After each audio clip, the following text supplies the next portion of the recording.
Ladies and gentlemen, welcome to Spawncast episode 392, and we're live tonight. We were live last time because we did the Game Award stuff, and then we took off a week, and now we're back here live. Now, I will say some of that, the live aspect had to do with we didn't have a live Game and Talk this week. I was like, you know what, we'll do a live show for the Spawncast. We'll do it Friday afternoon/night, and since we can set it for like the charitable donation stuff, we'll also set it up so that it does Toys for Tots charity drive there.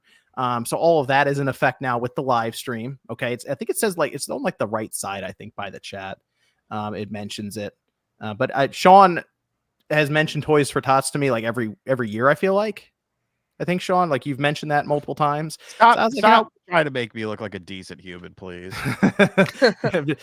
Sean usually donates behind the scenes, doesn't really mention it much for Toys for Tots every year. It's like, we'll put it up there, and the next couple of Spawncasts, we'll just have that as like a charity drive thing. So basically, any super chats, any of that stuff, it just goes right into charity Toys for Tots. YouTube handles it. We don't.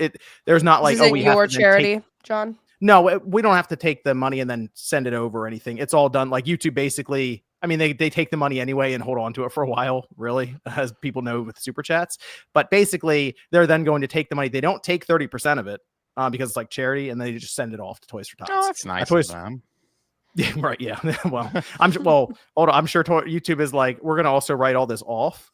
Right. So, yeah. Whatever. At the end of the day, the idea is to be able to get toys and other things for kids that are less fortunate, different families, and that way they can have a fun Christmas or holiday or whatever. So that's the idea. End of the day. Whatever. If they write it off, great. Good for them. So, but that's the idea. So any super chat stuff you have, we'll have a block at the end of the show, kind of, and we'll just go through any of the comments and stuff there for the show. So let me see. Let me go around here as we start up. We have Josio returning with different hair color. Yeah. Right. Look, people are gonna notice. Okay. Okay, yeah. Might as well explain the situation. Let me explain to everybody. I've been blonde since I've been around. So I was like, what if I look a lot better as a brunette? I'm gonna go back, but I just had to make sure, and I don't think it's that bad. So, I'll have it for a little bit, but yeah, I'm currently in the middle of finals, so that's why I haven't been around very much. But yeah, working through finals. That's tough. That's tough week. Finals, yeah, but again, the idea is at the end of it, you then get to take some time off and do some fun stuff while you're young. So do it now before you turn into being old and hermit like me and Sean. Right. Yes. So then we also we also have Celia here with us as well tonight. Hey guys, happy Friday. And Josie, your hair looks so good. Like, I love you as a brunette. Thank you. Blonde's great too, though, but it's good. Thank you. And then we have Sean, of course. Sean's with us as well. Hello. It's good to have Sean with us too. So since it's the past couple of weeks, I had to sort of go through and curate some of the stuff we were going to go over. Otherwise, it would be like 4 pages of topics, because there was quite a bit that happened. But most recently, the PS5 handheld stuff that's been going around, and I know Sean had some stuff he mentioned to me before with that, so I figured I'd bring that up here. We also had Nate with his podcast talked about quite a few things next year, but the thing that really came up was the idea of more remasters going to the Switch or ports. Indiana Jones came out, had a chance to play some of that. People are very curious how that's turned out, and we have an update on Super Sega, which it's a really funny situation from the outside, just based on the response and what's probably about to happen to that project. Yeah.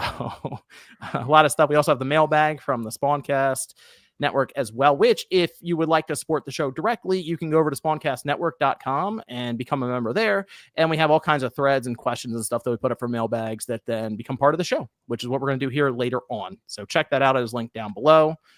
So I do want to start up. Did anyone have anything fun for Thanksgiving? Anything fun happen?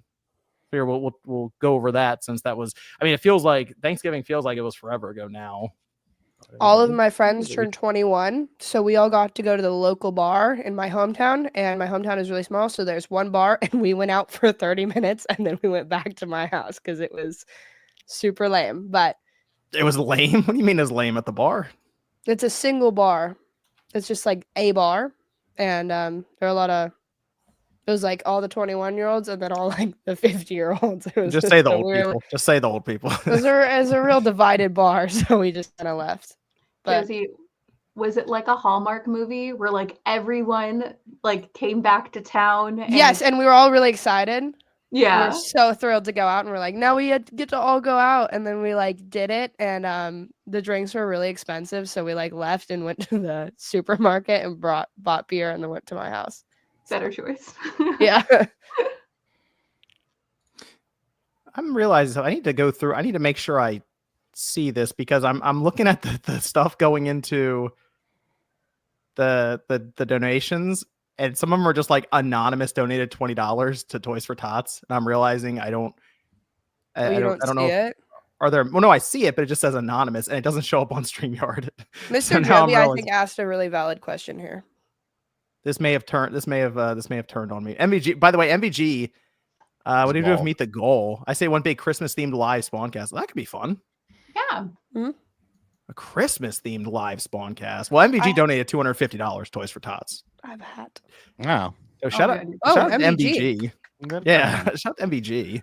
I don't see a message though. So now I'm realizing something. I thought he was busy. I thought he couldn't be here. He can donate. Interesting. Yeah.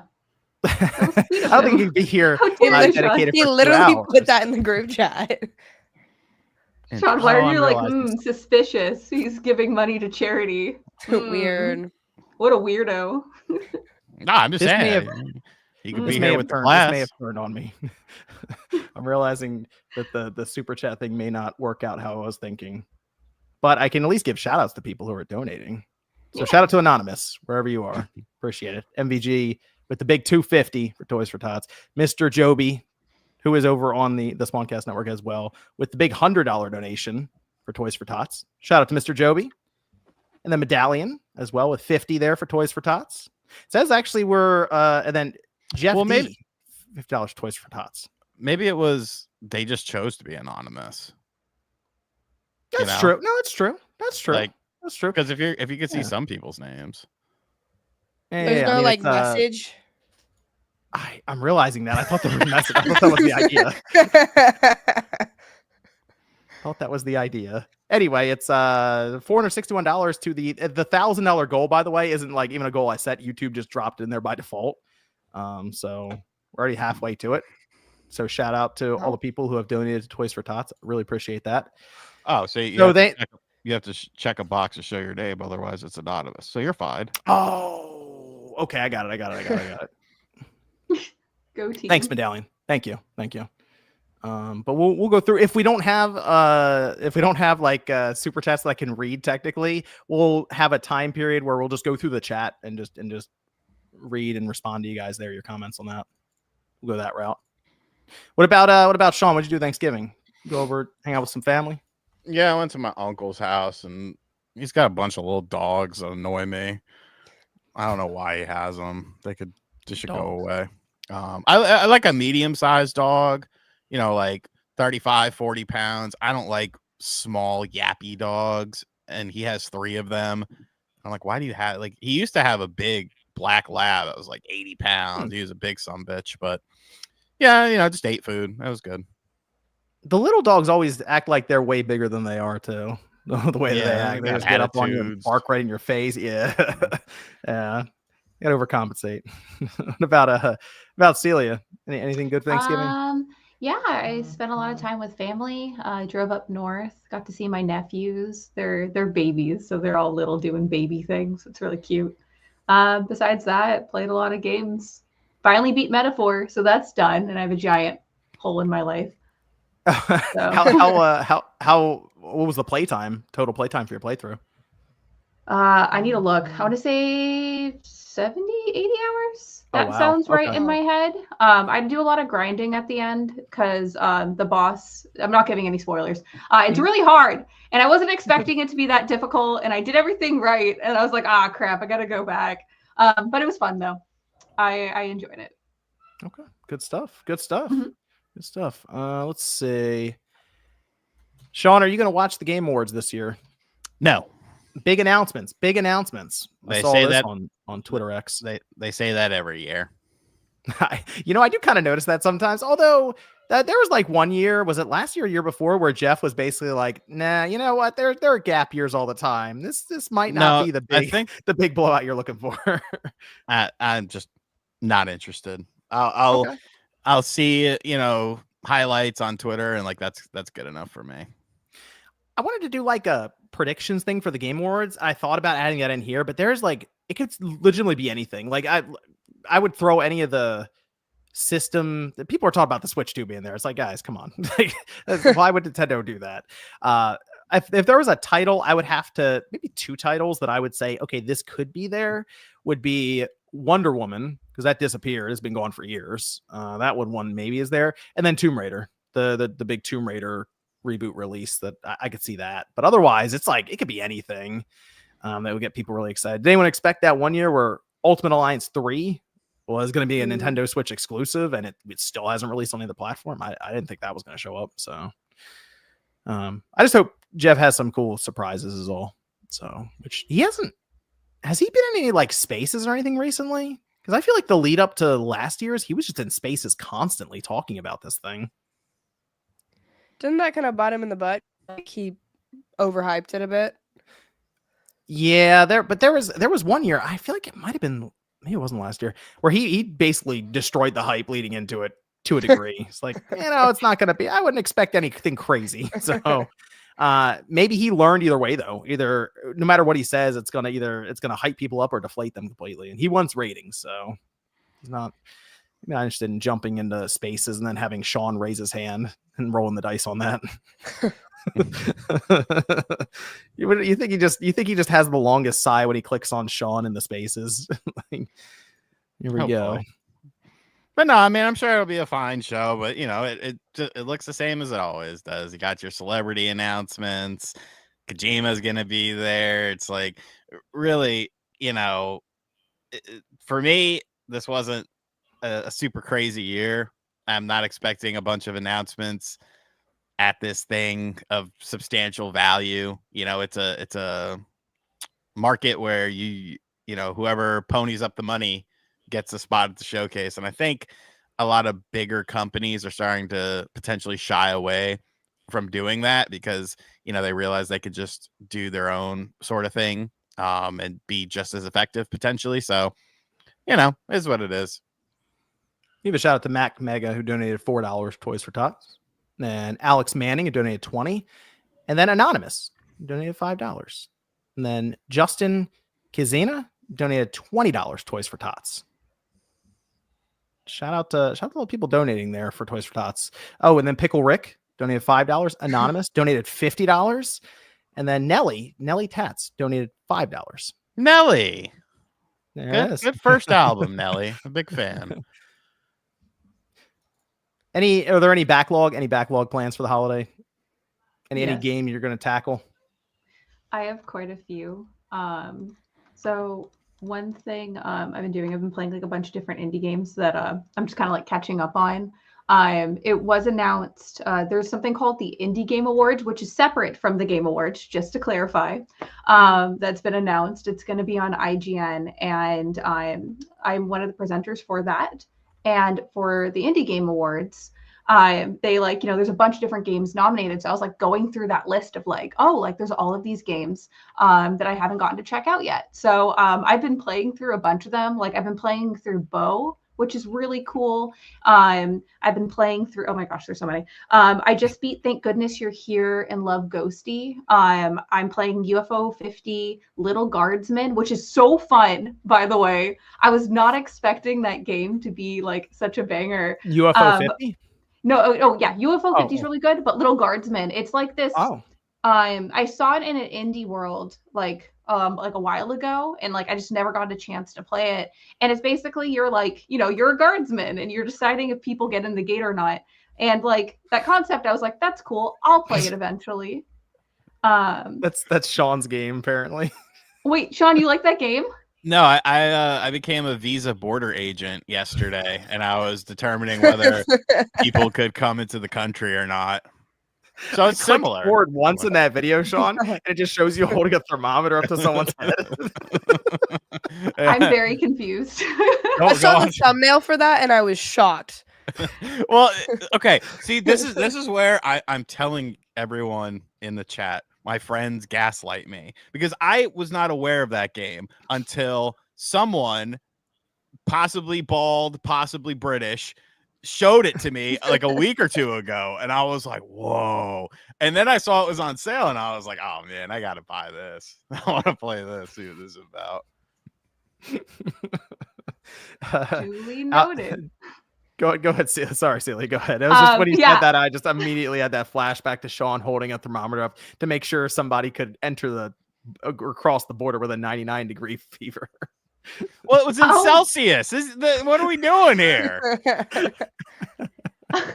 Okay, well, I have to check that out. That stream. Okay, but yeah, so this game, unlike Sean's game, it's really like silly and goofy, and it's very, it's really enjoyable.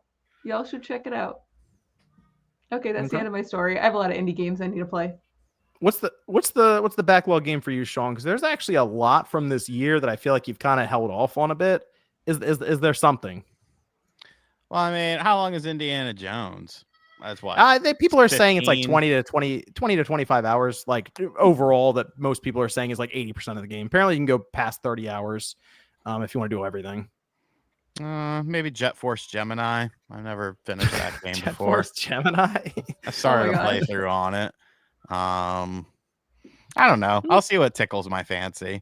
Kind of closer to because I mean I didn't buy anything during Black Friday. Like literally nothing.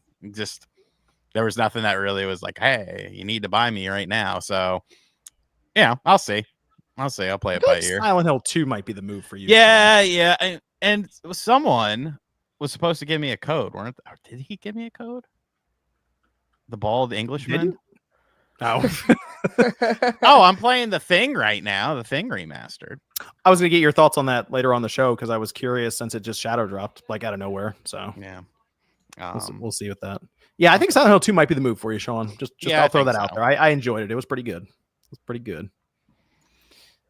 Let's move into some of our topics here. Let me double check to make sure I didn't miss any.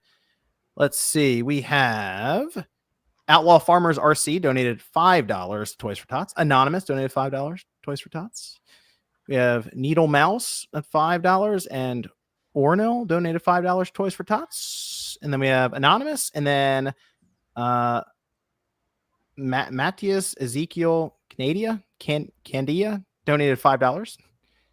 And Nelly Tats again, $5. And Schwa218 donated $500 for Toys for Tots. Wow. Damn. Shout out to Schwa. Jeez. That's crazy. Okay, that is kind of crazy. Schwa218 donated $500. Actually puts us past our goal immediately. Salute. To $1,100 of the 1,000. So that was quick. Good job, guys. Christmas Spawncast. Apparently, jeez. Shout out to Schwa though, man. Schwa, MVG, they're both coming in with big donations. Really appreciate that. So we'll circle back around, like I said, later on in the show, since I thought I thought it was going to do super chats and then go through. But since the goal already got reached, I guess we'll have a Christmas Spawncast episode later on this month. And we'll dedicate some of the time later on in the show here to just kind of go through the chat and just kind of hang out for a bit. But I do want to hit all of the topics we have here, at least in the title, as well as we go through. So let's start at the top here with the PlayStation 5 Portable, the PlayStation 5 Handheld. Now we had this. This is how long ago we did a show. Like this is actually after the last show we did, technically, where we had the Bloomberg report that came out that. I remember I was talking to you about it, Sean, and it was funny the way it was phrased as it's so early on, it might not happen. And it was kind of that sense of kind of covering both angles of the story. Okay, so we sort of went over that idea. But then also later on, Digital Foundry seemed to come out and say they also heard about this handheld that was in R&D. And I will tell you, there was someone else that's also mentioned this before. that's not necessarily, I guess, like out there public in these different outlets and stuff that are reported on it. So there have been multiple people who have kind of mentioned the idea of this handheld, and it seems like it's coming off of the PlayStation Portal doing better than Sony was expecting.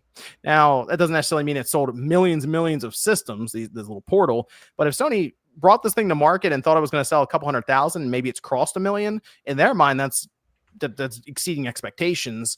So a PlayStation Portable, how interested are you guys in this, the idea of this, say probably 3 years from now? We'll say in like 2027, 2028, we hear about this thing.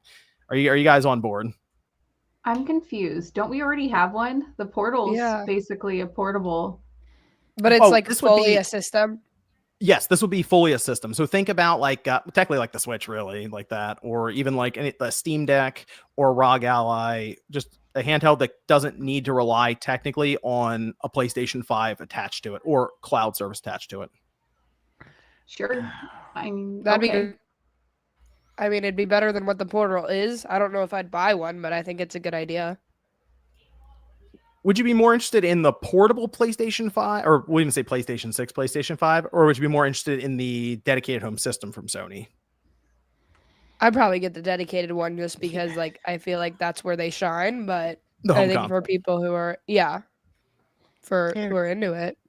Here's the problem here. We have seen how Sony handled the Vita, and there should be, and we've seen how Sony handled the PSVR 2. We should not be, so quick to be like, oh, this is a great idea. I mean, okay, so if this is a system that has its own library, I mean, we're kind of spread thin on our first party PlayStation 5 games for 2024. And I mean, we don't know anything about 2025 yet. Wouldn't that just segment things even more, because now you have to design games specifically for this device? Or if it's going to be a hybrid device, you kind of already have that with the Portal. Like, geez, are your kids being executed in the background or something? Like, Jesus Christ. No, they're having what's called fun. I don't know, man. There'd be muzzles, leashes if they were my kids. Thank God they're not. I mean, to me, it's an interesting idea, and if it plays into like the PlayStation 6, and it's like you have a console and then you have a handheld equivalent that's a part of it, but then again, it's just like, wow, a company is working on a video game device. Like, I'm sure a lot of these things go through R&D that never see the light of day. So, is it possible? Sure. Would I be excited for it? Yeah, I'd be interested in it because I like handheld gaming. But I think my thing is I'm just not putting too much stock into somebody saying, I've heard this is happening, and they might do it, but then they might not. It's like, okay, cool. Yeah, they're telling us about it way early in advance right now. So you're right. This is one of those situations of, we couldn't get the thermals right, or we couldn't get the battery life right, or the price. Like, is this thing going to be, I wouldn't be shocked if this thing came out and it was just $500.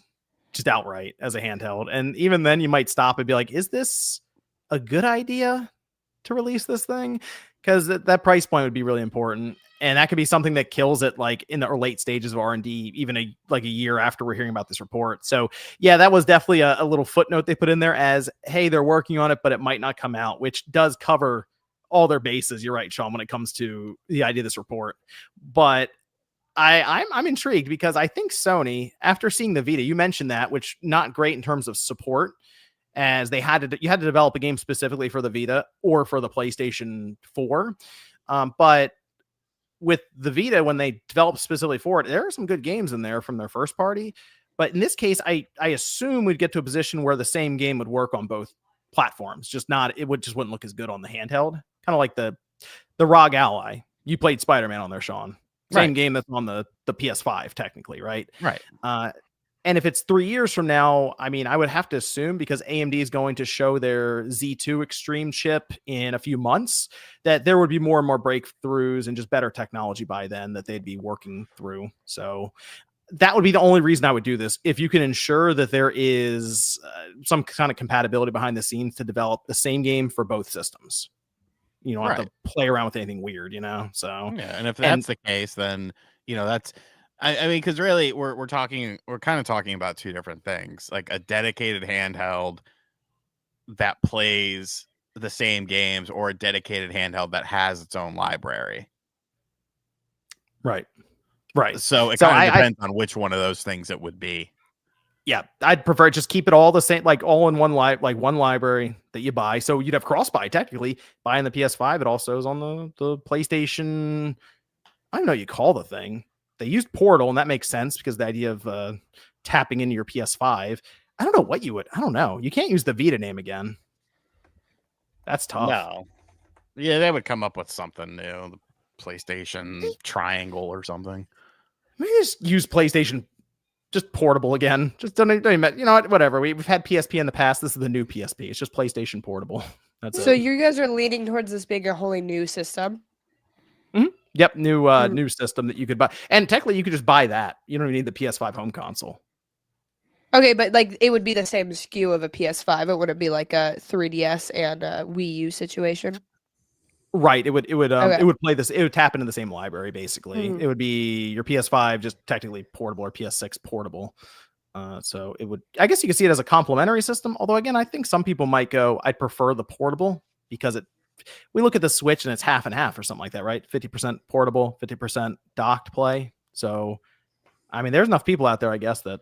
Yeah, I guess it would make sense to make like a SKU like that too, because like it'd just be like having a PlayStation Slim, I guess, but it's just like on the go. Yeah, like if next generation, I'd prefer rather than do a PS5 Pro, PS6 Pro, I'd rather them just show up right out of the gate with a PS6 and a handheld. And those are the two SKUs. That's it. I'd much prefer that. Yeah, and don't even play around with another Pro system, because the PS5 Pro, while it's interesting technology, we're already seeing some drawbacks to where some games just aren't playing, or actually playing worse on that system. So it's weird. But I'm interested. I'd love to see them come back because the Vita still looks pretty current now. It's still a pretty good handheld in terms of like the look of it and the ergonomics. So wouldn't mind seeing them come back and see what they can do in the handheld scene. So speaking of which, did you guys turn your PS5 on this week and get the update? No. It was just me. Oh, wait, hold on. Celie's making a point. But I realized I was muted. I'm like, why aren't you guys responding to me? Yeah, that's for... Are you talking about the themes, John? Yeah. Yeah, I think that's really cool. I didn't do it yet because I hate change, but I'm really excited I'm excited that they did that. I haven't got to check it out myself. Which theme did you pick? Did you do it? Yeah. Oh, yeah. It was funny. When the update happened, I had a little thing that popped up on the top of my PlayStation 5. So my system was on when the update got pushed, and MVG dropped on Twitter. It was like, yo, there's an update, and like they have these classic themes now. So I restarted my system because it was like, hey, you have to restart. And when you restart it, it doesn't do the typical PlayStation 5 boot up.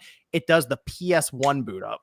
And I was not expecting that at all. And it was awesome. So it was the standard tone, the white screen with the logo coming up on there. It was really cool. But I went in there and I checked them out, and they say these themes are temporary. It kind of makes sense because I don't want to say they're low effort, but they're definitely like, okay, let's see if we can just use basically a transparent PNG image and put like the wave for the PS3 up there, or like the PS2, it has all like the blocks that look almost like a little city, put that on the bottom. And the PS1 has a little memory card and stuff. So I just went with, right now I have the PS2 theme up. I played around, I checked the PS3, I checked the PS1. I think the PS2 is probably the best one because they also have the sound effects. So when you jump around in the menu, you'll have the PS2 sound effects going as well. And lit. I think those are, the best ones for this. I don't like that it's temporary, to be honest. It's like one of those things, if you like opt into the update, you get to keep it. I don't like that. So are they just gonna like pull it and then we don't have it at all, or is it that if you?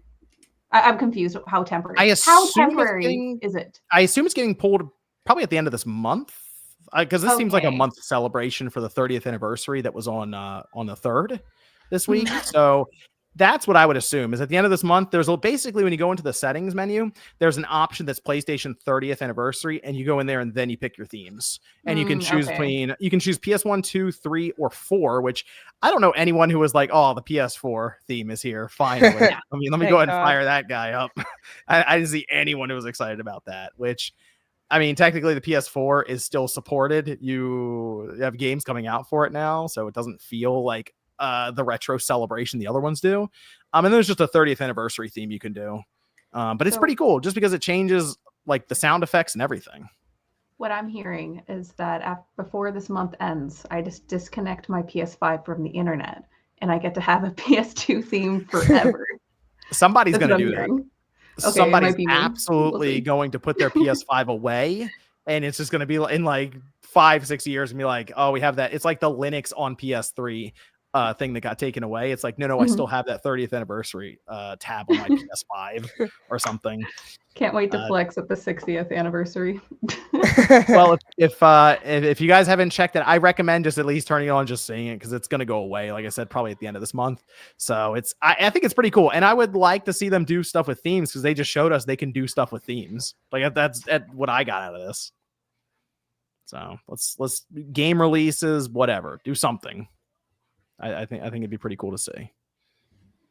All right, let me go to. Oh, did you guys see the trailer they released? I should bring that up too for the 30th anniversary. They showed like it was like a montage of different games and stuff and music in the background. It was well done. It was well done, and they ended with Bloodborne. Sony's got to be trolling by now. They know what they're doing with that. Never know. Yeah. Well. Let's see. We had Nate he had his podcast, and in that podcast he talked about some Switch 2 stuff, but the thing that I think was very interesting outside of that was more or less the games that he referenced. Specifically, the big one he referenced was Kirby Planet Robobot. Okay, so this is a Kirby game that I'm actually least familiar with now that I think back on it. So why? You never played it? No, I did. I played some of it on the 3DS, but I think that was a game I actually borrowed from the store and played some of it. It wasn't one that I owned and bought and played all the way through multiple times or anything. But it was, I think one of the more interesting 3DS games with some of the stuff it did with the 3D and the effects. But it sounds like, Sean, you were familiar with it. I assume Celia probably familiar with it. You, Josie. So is there excitement for Planet Robot? I mean, it's a really good game. I'm just curious about pricing. That's going to be like a $40 max, right? I mean, Luigi's Mansion 2 HD was not. How much was Kirby? Treasure Tracker. Kirby was 60. However, they added a whole other campaign. Magolor's epilogue was so good. I don't know. I mean, I wouldn't buy it again unless they added in some additional stuff. But I do question, like, why that game and not, which might sound ironic coming from me, but why not Samus Returns? Like, yeah, I thought you were going to say Kid Icarus. Hold on a minute. I mean, Kid Icarus was really good, but it was also, it's a game that I think if people played it now, it wouldn't quite have that same wow factor, because I think it was just like one of the, it was one of the best looking 3DS games. It really utilized the system in an interesting way. It had the online multiplayer. So at that time when it came out, it was very highly regarded. Whereas now, like, those are all very common things and stuff. I still think that would be a really good port though. But I would like to see Samus Returns, man. Like, that's such a good game that's just stuck on the 3DS, and I can't give Nintendo. And you can you don't even have to change it, just upscale it. I've seen how it plays in 4K. Wink, wink, nudge, nudge, and it looks great. Like, it looks fantastic. So I don't know why that game, my Robobot, would be a maybe Robobot's contender. just like one of the like earlier ones that made us heard of. Like, I'm assuming they're probably going to remaster a ton of, or just port over a lot of the 3DS games, right? Yeah, maybe. I just hope it's not $60, but it's probably going to be. that Kirby game. So I'm familiar with it because I know of it. That's actually one of the few that I haven't played. I do think it's funny that we're having a conversation about Kirby, and my friend texted me and was like, "Hey, do you want this bag?" And it's like literally a Kirby bag. I don't know if you guys can see. Look at that. And it's like, how on-brand. Like, I just think that's funny. So I don't know. I'm excited about this. Since it's a game that I haven't played, I am most likely going to pick it up if it's really cool. We'll see. Is it really cool, Sean? Yeah. Oh, yeah. No. It's phenomenal, actually. The gameplay is phenomenal. Yeah. Okay, sweet. I'm stoked. I feel like I remember that one being kind of difficult, too. Am I wrong? I mean, difficult. Like for Kirby, in the world of Kirby games, which generally Kirby is bit easier. That one's like Mario that way though. He didn't say Kirby's Adventure was pretty challenging on the NES at times. At times, more so than the ones you fucking Star Allies, where it's like you have to be like missing all of your limbs in order to like fail at the game, and like even then you're probably still gonna beat it. The Allies got you. Yeah, no, it's a super good game, and I think it'll look good on the Switch as well. Like you could already pretty much see, like if you watch a trailer for that game, imagine it cleaned up. There you go. That's how it's going to look on the Switch. But you know, if you're not adding in additional content, I don't see how you charge 64. I mean, I do see how they do it because they can get away with it and people will eat it up. But it's like it's just weird to me, and it's that's why I've never picked up Luigi's Mansion 2 HD. I would like to play through that game again, but it's not a $60 title in my opinion. That Kirby game did look visually impressive on the 3DS, from I remember as well. So you're right. That probably you had like mechs and shit like that. Like it was wild, dude. Yeah, that'll clean up nicely there. It's gonna be $60 because there's big Kirby household over here, so I'm gonna have to pick it up. So they're gonna make it as expensive. They might go 70. It might be 70. I hope they go 100. They might. There's no way they go 70. That'd be crazy. Maybe the bluff. Maybe they add like new, or like what if they bundled all the 3DS Kirby games together? That'd be great. I mean, yeah, if they want to throw in a bunch of extra content, but we are heading towards Donkey Kong Country Returns HD right now. That's a Wii game. They had to do more to that though than they'd have to do 3DS. Wait. Is it a Wii game? It is a Wii game. Is it a Wii game? Is that port a Wii game? I think that port's of the 3DS version. That's why interesting. I talk about that in my video from earlier in the week because the Watergate situation, the water, because the water is downgraded. I know, it's just funny over the Wii version, but it's the same as it was in the 3DS version, and the game features the stuff that was added into the 3DS version. So I think this is a port of the 3DS version, not of the Wii version. Which is funny because that was $40 and this one's $60. Yeah. We've been over this multiple times with all kinds of games for the Switch in the past several years.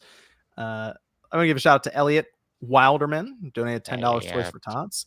And make sure I didn't miss anyone. And there is AO and then mine 2077 donated $5 for Toys for Tots. All right. Shout out to the chat there. Shout out. Okay. Yeah. So Kirby, they'll make it as expensive as possible because I'll have to pick it up. So it'll be a whole thing there. So expect that it'll be $100. Sean's right. Okay. Let's Sean, can you tell us about the Thing remastered, sir? It's out now. It's shadow dropped yesterday, kind of out of nowhere, and it's on everything, I think, right? Xbox, PlayStation, PC, and Nintendo Switch. You were playing it on the Switch? Yes. So why don't you hit us with the impression so far? So you had to go into the Thing lore. Now, the Thing, the movie, was actually a kind of remake of A Thing from Another World, which was a movie from the 1950s, which, if you've never seen it before, if you have Tubi, it's on Tubi, and I highly recommend watching it. Even though it's a movie from the 1950s, I feel like it holds up very well. And then, of course, you had The Thing come out in the mid-80s, and this is kind of like a sequel to that movie in game form. Now, the original game had some really good ideas, but it was kind of wonky how they were implemented. You basically are researching a base and trying to find your squad mates that have gone missing. It's an Arctic sort of thing. And of course, there's things there. Some of them you have to kill with fire. Some of them you can just shoot, so on and so forth. But you have to make sure your squad mates are like in good like physical and mental health. And if they start going crazy, they could be affected by the thing. You never know if they are affected by the thing. You have to like do blood tests on them and stuff. In the original version of the game, it wasn't implemented the best, and people could still turn into like the enemy, even if their blood tests and stuff were good, which didn't make any sense. So they actually reworked a lot of that stuff, and I think it's very enjoyable. It definitely feel like this was a very early PS2 game, like Blue Disc PS2, if you know anything about that. So this was a very early PS2 game, and it feels like that in terms of the gameplay. I was actually thinking about it last night. I think if they would have slowed the game down like 5% as far as like movement speed, enemy speed, and stuff like that, I know that's a weird thing to say, but I really feel like it would have helped. Like just make it feel a little bit more modern, because it's almost like a little bit twitchy at times. But it's fun. You know, it's definitely, if you can appreciate PS2 style games, you like horror games, you know, and you're a fan of the film franchise, then it's definitely worth checking out. The Switch version, super good. I've had no problems with it whatsoever. Been playing it mostly in handheld mode. I did have one teammate turn into a thing, and I had to burn him alive, but you know, that was fine. Whatever. I'm trying to survive. You know, if I got to kill you to survive, so be it. Yeah, it's a fun game. I like it. But if you don't like, yeah, it's $30. But if you don't like PS2 style games, like they've cleaned up the graphics and stuff like that, but like at its core, there's motion controls on the Switch version too, if you're into that sort of stuff.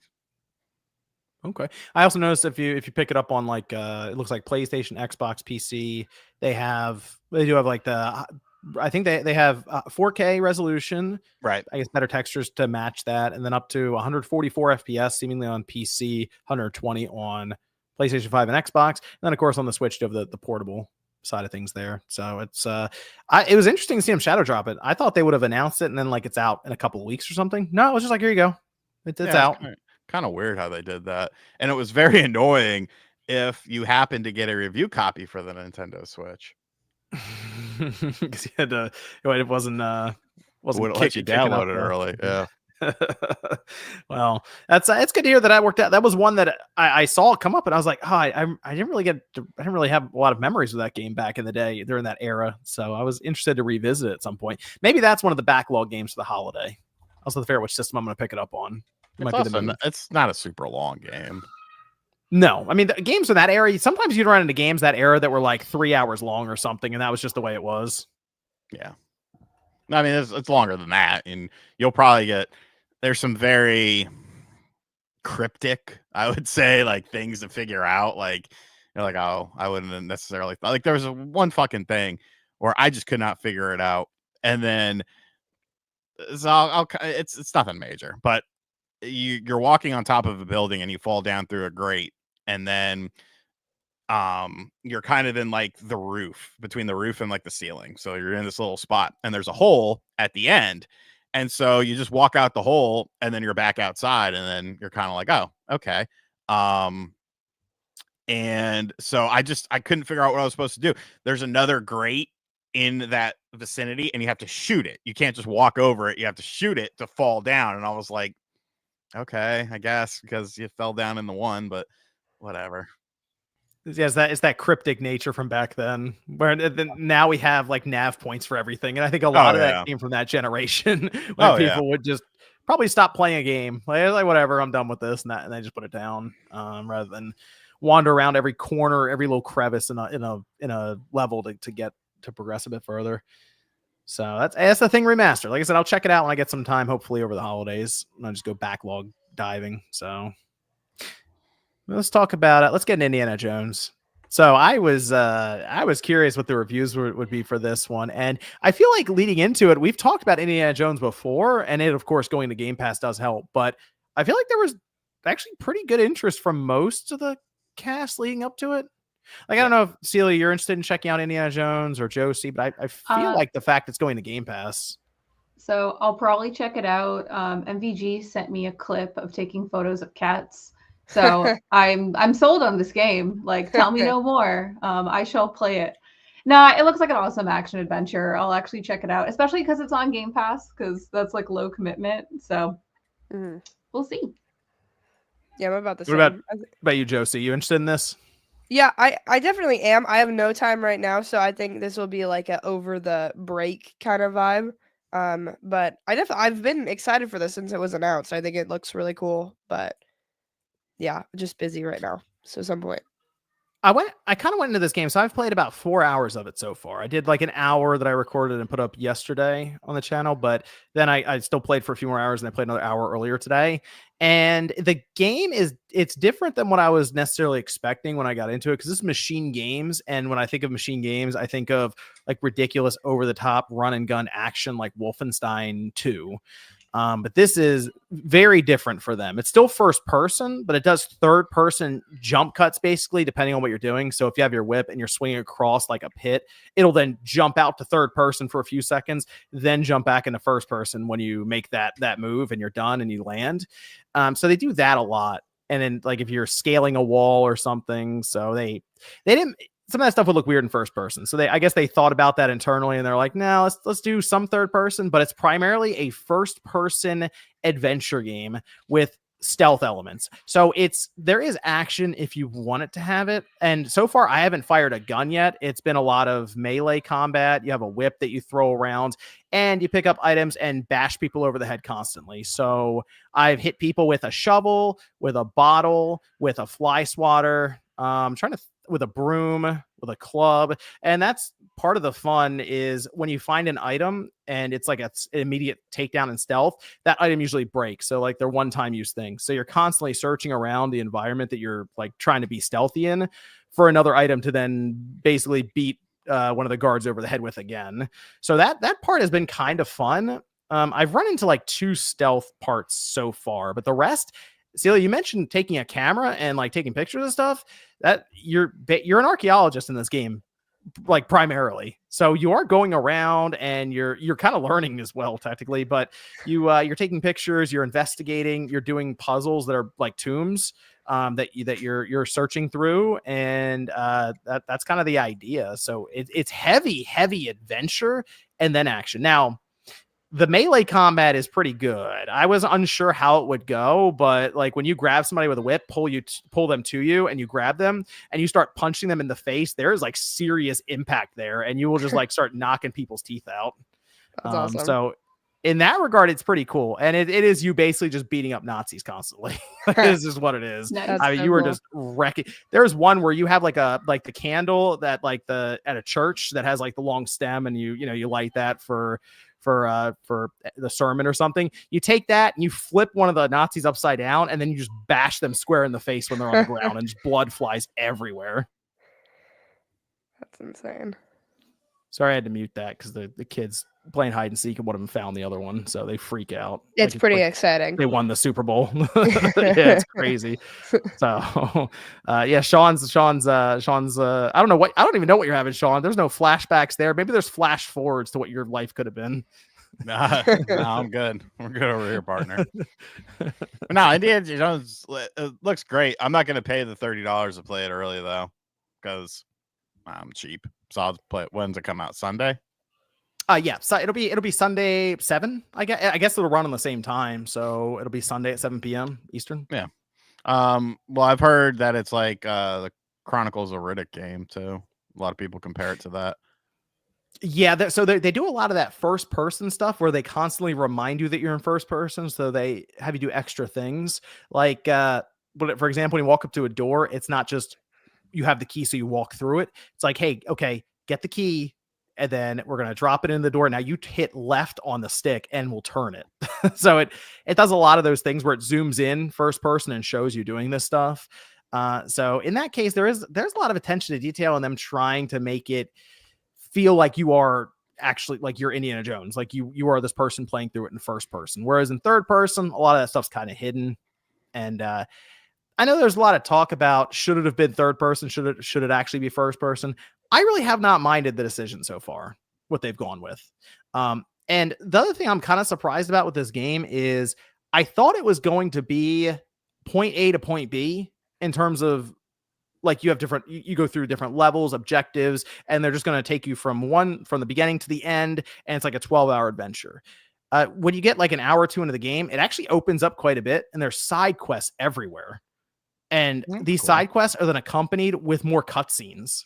So it is a very cutscene heavy game, and it kind of turns into almost like half movie, half gameplay. But if you're an Indiana Jones fan and you like the movies, then this is basically like you get honestly probably like an 8-hour movie out of this thing if you seek out all the side quests and stuff. And I got to give Troy Baker some credit. I would have never been able to guess it's him doing this voice. It's so close, it's uncanny for Harrison Ford. Like it is. Well, in the initial trailer for it, I didn't realize it was him. I thought it was Harry. I was like, oh, they got Harrison Ford. Everyone was like, no, you stupid ass. I was like, oh, okay. But I'm waiting for him to slip up at some point. Because Indy talks a lot in the game. I'm waiting for it to be like, oh, wait, yep. All right, no, there's Troy Baker. No, it has not happened yet. Even like the little things when you're going through like there's like one of those little passageways he's got to like kind of sidle through and he's like grunting and stuff. It still sounds like Harrison Ford. Environments. Can I fuck with things in the environment or? Yeah, I mean, you walk around just picking up whatever, and you talk about like being able to knock stuff off of desks and things like that. Yeah. Some of the stuff is definitely glued to the desk, but there might be like 4 bottles. You could pick up any one you want and throw it at somebody or bash somebody over the head with it. So there is it's not quite Oblivion or Skyrim or Starfield level where everything you pick up and 80% of it you don't need. But it is, there's a lot of moments where you have to break stuff to get through, and it's interactive enough, I feel like. It's not the most interactive game, but it's also not like when we play Call of Duty Warzone, everything's just glued to the table or bolted down. Yeah, so it's close enough, I think. Yeah, that was more so what I was. Yeah, there's some stuff I'm surprised it is interactive. Like I said, when I rounded a corner when I'm doing a stealth mission, there was a fly swatter that was like the size of like a small child or something, and I pick it up and it's like, no, you can actually go bash somebody over the head with this thing, and you whack him in the side with it, then you hit him again, and it knocks him out. So it was. Can you pet the cats? I don't know. I didn't try to. I took pictures of a couple of them, and then Indy's like talking to him and stuff. So that's really cute. Some of it was fun. A lot of them are up top on like rooftops, and you have to like scale around and like find them and take pictures. That's a whole quest line apparently. So I took like 2 of 6 or something so far. That's really cool. I like that. Yeah, I like what I've seen so far. I'm curious when I start getting into some of the other environments. Like they have one that looks like it's more like desert oriented. They have one that obviously we saw in the cutscene where he's in like the snow. I want to see how the story progresses and how he gets to these different environments and how those maybe play into stealth and other parts of it. But I like it from what I've seen so far. I'm not the biggest Indiana Jones fan, but I like there's a sense of adventure there. And if you are a big Indiana Jones fan, I'd recommend you just go ahead and buy it now. Well, okay, the early access period is now. Maybe wait until it comes out and then buy it, because it's like, it's $100 versus it's $70 on Sunday. I'd say wait for that. But hey, if you want to get it now, it's your money. You can do it. I think there's enough content there to justify it for Indiana Jones fans. So there you go. Do you think that this has a good chance of coming to like the PS5 and stuff later? It already is. It is. It's coming to the PS5. It's coming to the PS5 springtime. Okay. Springtime. Is it as good as Indiana Jones and the Infernal Machine? Oh my gosh. N64. Bro, have you ever played that game? That is the most misunderstood I rented game. It back in the day, and I remember it was like the controls were so jacked up in that game. They're not jacked up. You just don't know how to play video games, evidently, because that game is creme de la creme. If people played it, bro, seriously, it uses the expansion pack. It's high resolution. You're whipping around. You're shooting people. It's really good, dude. It's like super good. Yeah, or were you thinking about getting it on the PS5, Josie? No, I was just wondering if that's a thing. Cheese balls. Yeah. Josie's a cheese ball. Because I didn't know about freaking. That's X-Man Veras. That's X-Man Veras. He knows if you're a cheese ball. Yeah, I'm sure he's really intuitive, emotionally intelligent. He sounds. Yeah, so they're gonna bring it to the PlayStation 5 in the springtime. So these windows for Xbox are probably becoming like 6-month windows almost. This one in particular is licensed, so it's it's a bit more expensive, I think, for them to do this. But I think it'll sell well on the PS5. Absolutely, for sure. Yeah, so and it should do well on Game Pass. I don't know how well it's going to sell in general because it's on Game Pass, right? It's on Game Pass Sunday. But they're looking for, I assume, engagement, maybe signups for Game Pass, that kind of thing, and then they'll just sell it again to PS5 owners. So yeah, I think they're going to do well overall. The thing that's interesting to me though is I kind of feel like if this game came out a month ago, I actually wouldn't have been shocked if this would have been a Game of the Year nom. It's almost like it should be encompassing of all the games from the year, and you could just do it in January instead. Yeah. Well, you know, the ad rates that Jeff needs don't make sense in January. You know how that goes. Hey, but you know what? There's going to be a Spawncast Game of the Year. Well, that's going to happen. So, and you know what? Indiana Jones will be in there because it's rated an 87 on Metacritic right now, which I think is like the 30th highest or something this year. So it should make the cut. So there you go. You should do like a whole Spawncast award show. You should pick like a Gamer of the Year. Gamer of the Year. That's gone really well for Jeff and his show. Just give it to like Scott the Woz every year. Yeah, right. Jeff's had a bad run with that, so I think maybe we'll stick with it. We're just gonna do it. We're gonna do a Game of the Year bracket, and we'll go through it that way, and we'll touch on it here in different segments each week, and we'll see. We'll just let the audience vote, and we'll see what wins. It'll be interesting. Sounds like fun. But yes, Indiana Jones is good. I recommend it, and it's kind of a shame because by the time the Game Awards come around next year, people have probably forgotten about it. Although I guess if it gets that spring PS5 release, maybe not, because this game will be eligible for next year's Game of the Year awards. So who knows? Maybe it'll cycle back around. But yeah, I'm curious what Sean thinks when you get your hands on it on Sunday. So I'll revisit that with you, especially the first hour. The first hour is pretty cool. And Josie, whenever you get a chance, I recommend at least firing it up and see what you think. I'm definitely gonna play it after the 15th. There you go. Okay. At least give it the first hour. It's pretty cool. Before we transition, I have to take a work call, so I actually got to go. I'm sorry, guys. Oh, you're good. You're good, Celia. Yeah. So leaving a little early. Bye, guys. Bye, Celia. Have a dream. Toodles. Let me go over to. I also have to leave in like 30 minutes of that. Sorry. You got it. Sean and I will hang out and chat with the chat when we finish up. Let me go over to Sega. Super Sega Project. This is Sean's favorite topic because you've actually been following this more than I thought you would, Sean. I thought you would have written this thing off and that'd have been it. It'd been over. Well, I mean, I like train wrecks. You know, they're that's kind of what's happening right now. Sega has reached out apparently to Super Sega, which we did touch on here. They're making a system that's apparently going to encompass all of the older older Sega systems, even like the Saturn and the Dreamcast and the CD-based stuff. And it's going to be like this all in one box. And they have Sega's name attached to it. And I think at one point they even it's like Super Sega. Yeah, it's one long word. So I think that thereby that was going to be able to skirt around it. So if I do like something with Nintendo, and I put just a word in front of it, I wonder if they'll be good with that. It depends on what it is. That's true. I can't use Super Nintendo. They got that covered. But Super Sega, they said they were going to try to partner with Sega. They reached out to them, hadn't heard back. Well, now they've heard back. And Sega is not happy. They want this thing like destroyed. They're like, we need you to shut this down with the website. And Super Sega fired back and said, we might be able to comply if you refund all the people that have given us money. Yeah, and they want like compensation and shit. They're fucking idiots.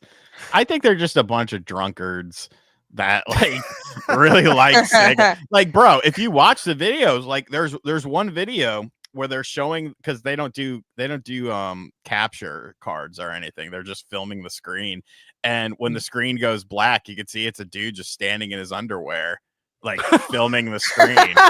And there's like cigarette smoke all over the place. They're always in this weird little white room. Like it's bizarre, man. The whole thing is bizarre. I feel like Sega they probably think they're just dealing with some people out of a garage right now, and if they just say something to them, they'll stop. But that's not their plan right now. It's to keep going. Well, I think the thing of it is because, I mean, realistically, Sega is not like Nintendo. It's kind of hard to piss off Sega, but when you start taking people's money, when you start doing pre-orders for stuff, when you start doing a Kickstarter for stuff, that's obviously going to raise some red flags, because people are going to associate this with Sega because it plays all of these Sega games. And I honestly, I think to some degree, if it had a different name and they went like a Kickstarter route and it was an actual product that was like tangible and like a good PCB board and stuff like that, I don't think Sega would have cared.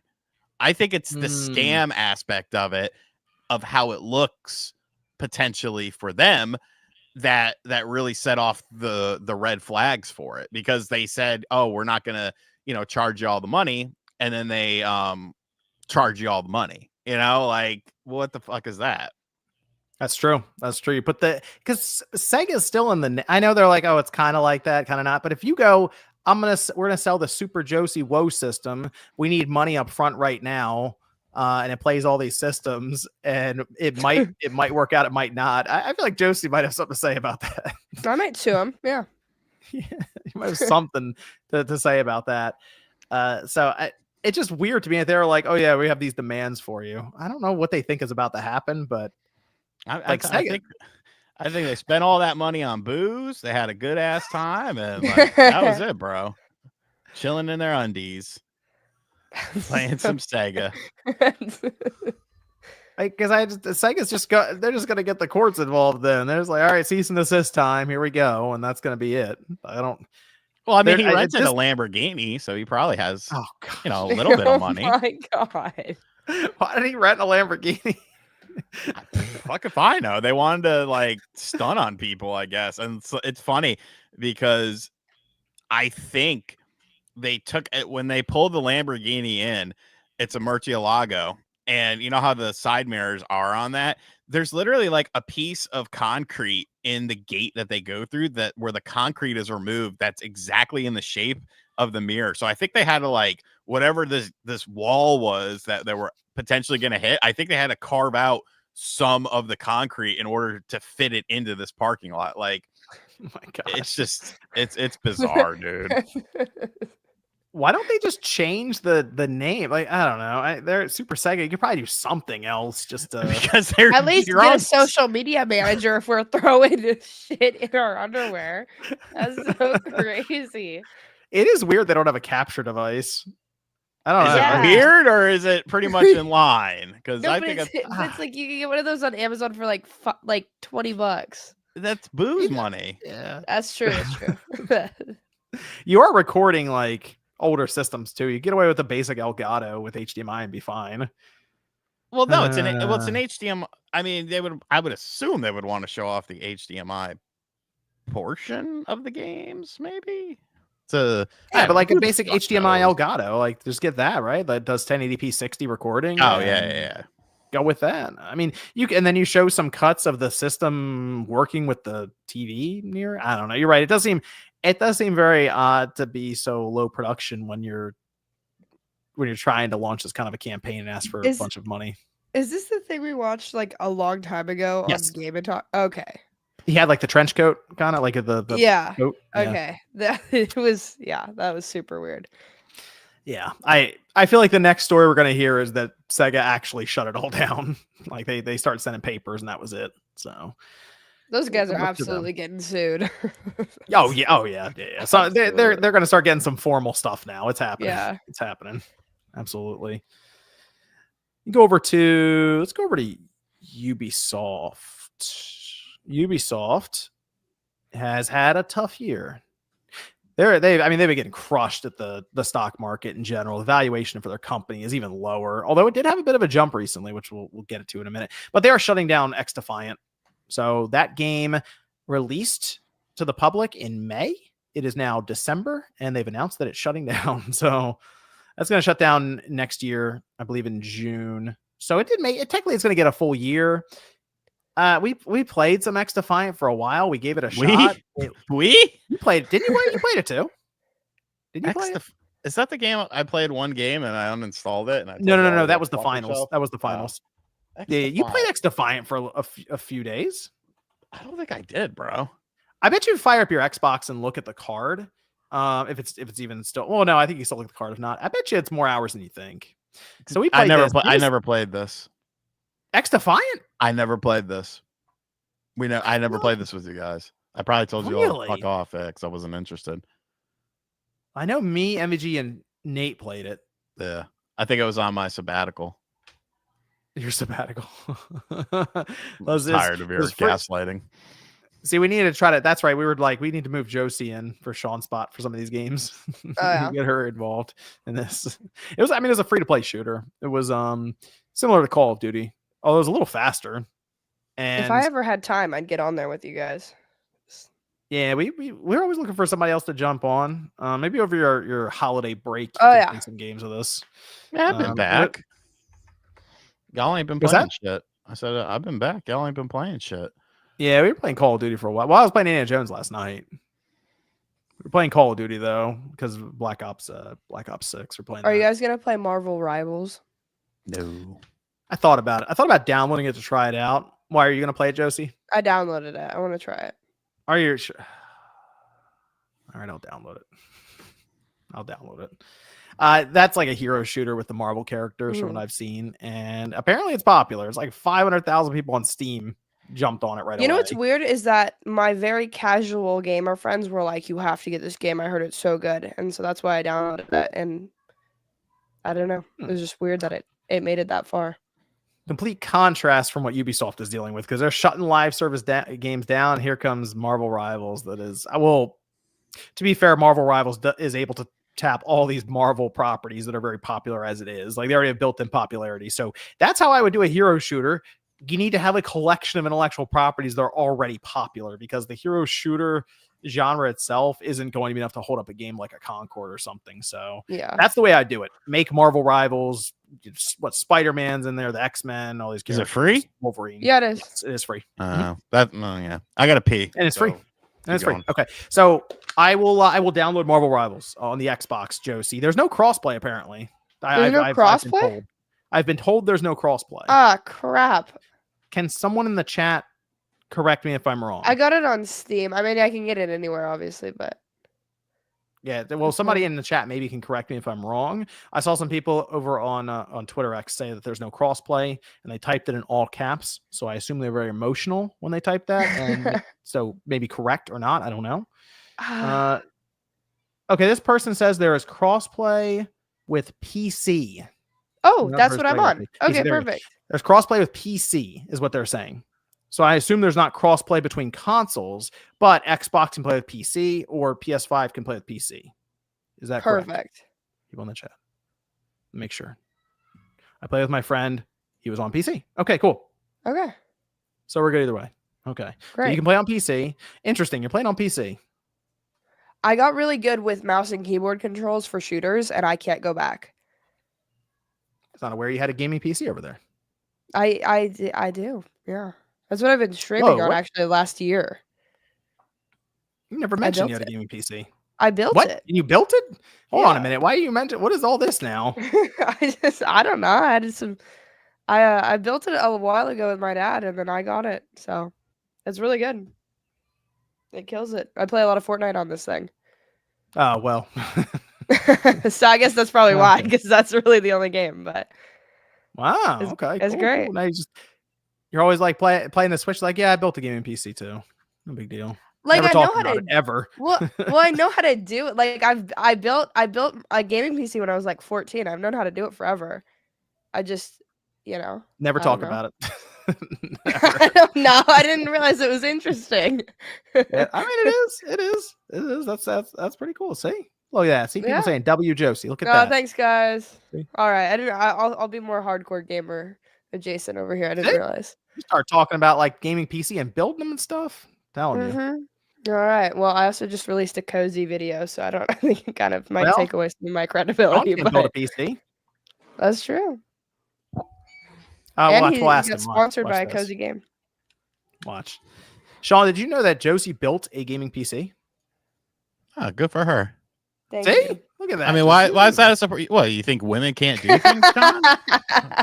No, I'm saying she built a gaming PC and never talked about playing games on it ever until right now. I talked about playing Fortnite. I talk about Fortnite most of the time I'm on here, and that's what I play on it. You gotta have high resolution Fortnite. And I have Shenmue, and that is on my. That's what I'll be playing over the break as well. Oh, you goddamn right you will be. I bought her it, and then it went on sale for like $4 I bought it for like 30. Also, people recommended these poppy sodas. I tried one the other day, and they're fucking disgusting. Yeah, I'm gonna try this one again because maybe my palate tastes a little bit different. But I wanted a Sprite substitute, and I drank this, and I was like, "This is like diarrhea." Have you had the pink one? Well, no, this is the first one I ever had. The pink one's a lot better. That one's really bad. It's like a shitty flat ginger ale. Well, Ubisoft, they've been going through it. They have what looks like now, by the way, also Square Enix, they are moving on from Foam Stars, just in case anyone out there cared or is playing it. They've decided that there's no need to keep this going. Although they did say they're going to leave it up. So it's basically going to now roll back into being just a standard, almost arcade multiplayer game where there's no live service elements, but you can just jump on and play with your friends if you want still. So not shutting servers down. X Defiance just going away though. Like, it's just gone. It's over next year. Ubisoft is now facing what could be a stockholder. This is based on Reuters report today. Stockholders are actually getting together trying to figure out a buyout for Ubisoft because they're concerned of a hostile takeover, which they fought one off a few years ago from Vivendi. And right now they're not expensive. Ubisoft, their value has plummeted so much. They would actually be a pretty, like we had talked about like Sony potentially buying Katakawa. Katakawa would be, I think, quite a bit more expensive right now than Ubisoft, just in general, which is wild to think because it was like 7 years ago. 6 years ago, Ubisoft was very expensive. They were massive. Now it's just 90% of the value of that company's gone. Just crazy. So I don't know. Ubisoft is in trouble. Big sticking point for them apparently is that the buyout, one of the negotiations is that the family still wants to retain control of it. And I don't think investors are that interested in that right now after what's happened with them. So, Ubisoft's been around for a long time. They have properties that I'd like to see handled better. So I don't want them to go away, but they gotta shake up that strategy, man, because this live service, they gotta stop with all their BS. They just do too much crap. It's like a gold version. It's all this extra stuff. They try to get you for everything. I think just people are over it. Yeah, and they really went in hard with this the open world live service stuff for single player games. And it's like, not every game has to be 80 hours because you've decided to blow out this massive open world with a bunch of redundant side quests and stuff that just feels like busy work. It's like, you don't need that. It's unnecessary. Yeah. Just get back to making games and then selling it and then making another game. So it's the way it is with live services right now. Only so much time. And you got to figure out where you're going to spend it. And most people are just playing Fortnite. Let's be real. That's just the way it is. Like, they're like, oh yeah, we had 40 million people log in the other day. It's like, what in the world? Apparently the new season's really good. See? I haven't played it yet, but apparently it is. I haven't done any stuff, but yeah. So that's it. Ubisoft got turned around, but we'll see. Tencent's very involved right now there too. So good luck, Ubisoft. Good luck. We'll see. Let me go over. We will go over some of the mailbag stuff here. Let me get that up on the screen. Here we go. Okay. This is from, which these are all the mailbags over on the Spawncast Network Patreon. People can go there. I open one of these threads every week for the different shows, and you can drop questions for any of them, really, at this point. I do one for Click R3, Game and Talk, and then Spawncast as well. Let's see at the top here. D-Mar says, what IPs does everyone think that Nintendo's new system will release with? I think you gotta do a 3D Mario. Yeah. Everybody's on board with Mario, like 3D Mario, which Mario is just obvious. You'll launch the system with that if you're not going to have a new Zelda. It's so. Go, Josie. Go ahead. I feel like it has to be a Mario property, and like we haven't had a 3D Mario since 2017, so it just makes sense. Isn't that crazy? It's hard to believe it's been that long since a new 3D Mario. Although, how long has it been since the new Mario Kart? Right. Decade plus. Yeah. 10.5 years. That's hard to believe. That's crazy. Yeah, it's like half of my life has been Mario Kart 8. I need a new one. It's so boring now. It's really interesting to think anyone who was, so if you were 7 years old, even say 6 years old, when Mario Kart 8 came out on the Wii U, I mean, you're like almost 17 right now. Yeah, I was 10 or like 11. That's all. That's the only Mario Kart some of the people now know. That's it. I just know Mario Kart 8. Yeah, that and Wii. We have Larvey who says, I've recently gotten into Monster Hunter World. For the ones who have played some Monster Hunter, what weapon did you like using? I really liked the switch axe. Yeah, I like I just like the big great sword. I was like having that one sword that you have to swing once or twice and knock something over with it.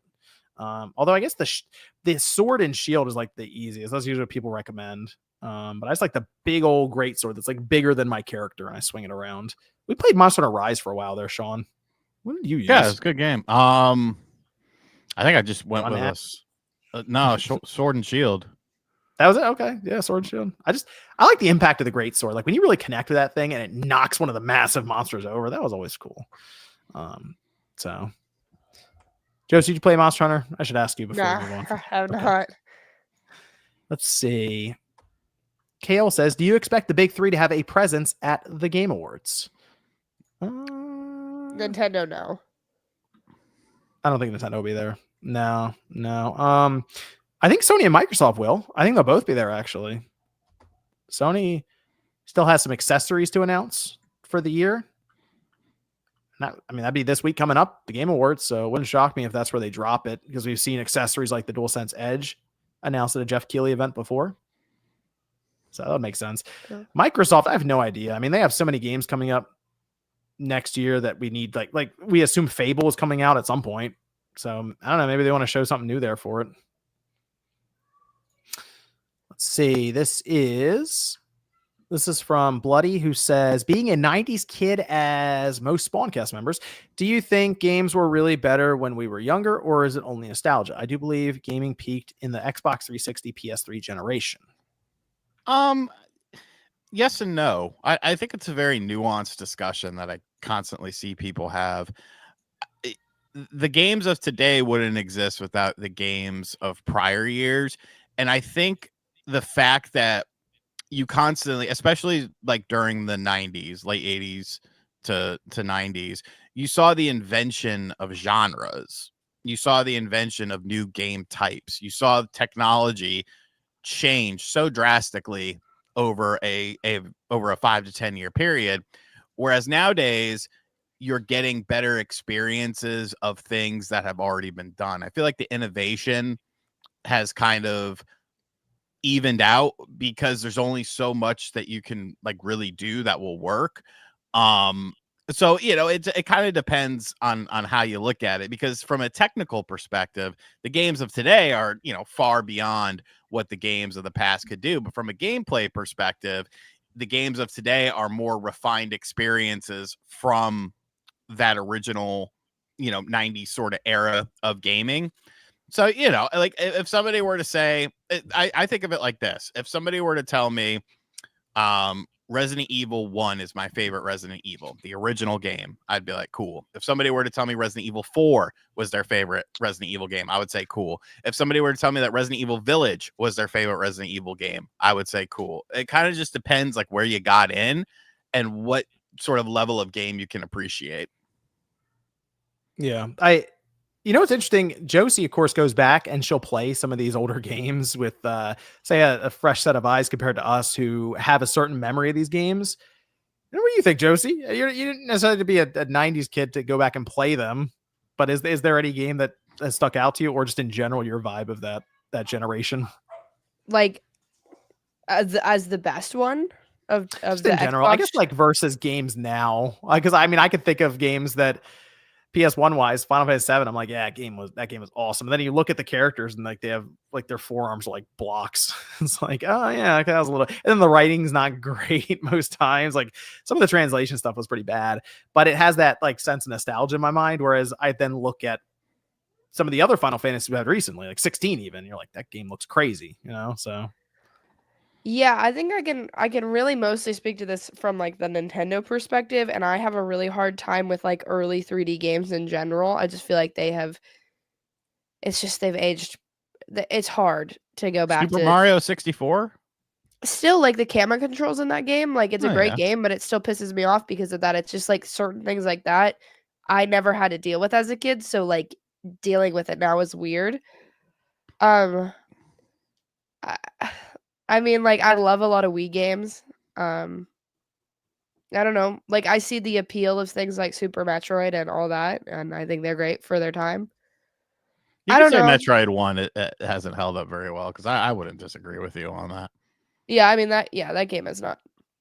I think it's just tough with a lot of NES games, I guess, because they were coming off of, like, the arcadey style, you know, and then it just doesn't really translate super well to what we have as games now, maybe. Yeah. You're gonna enjoy Shenmue, pal. I'm gonna go ahead and let you know.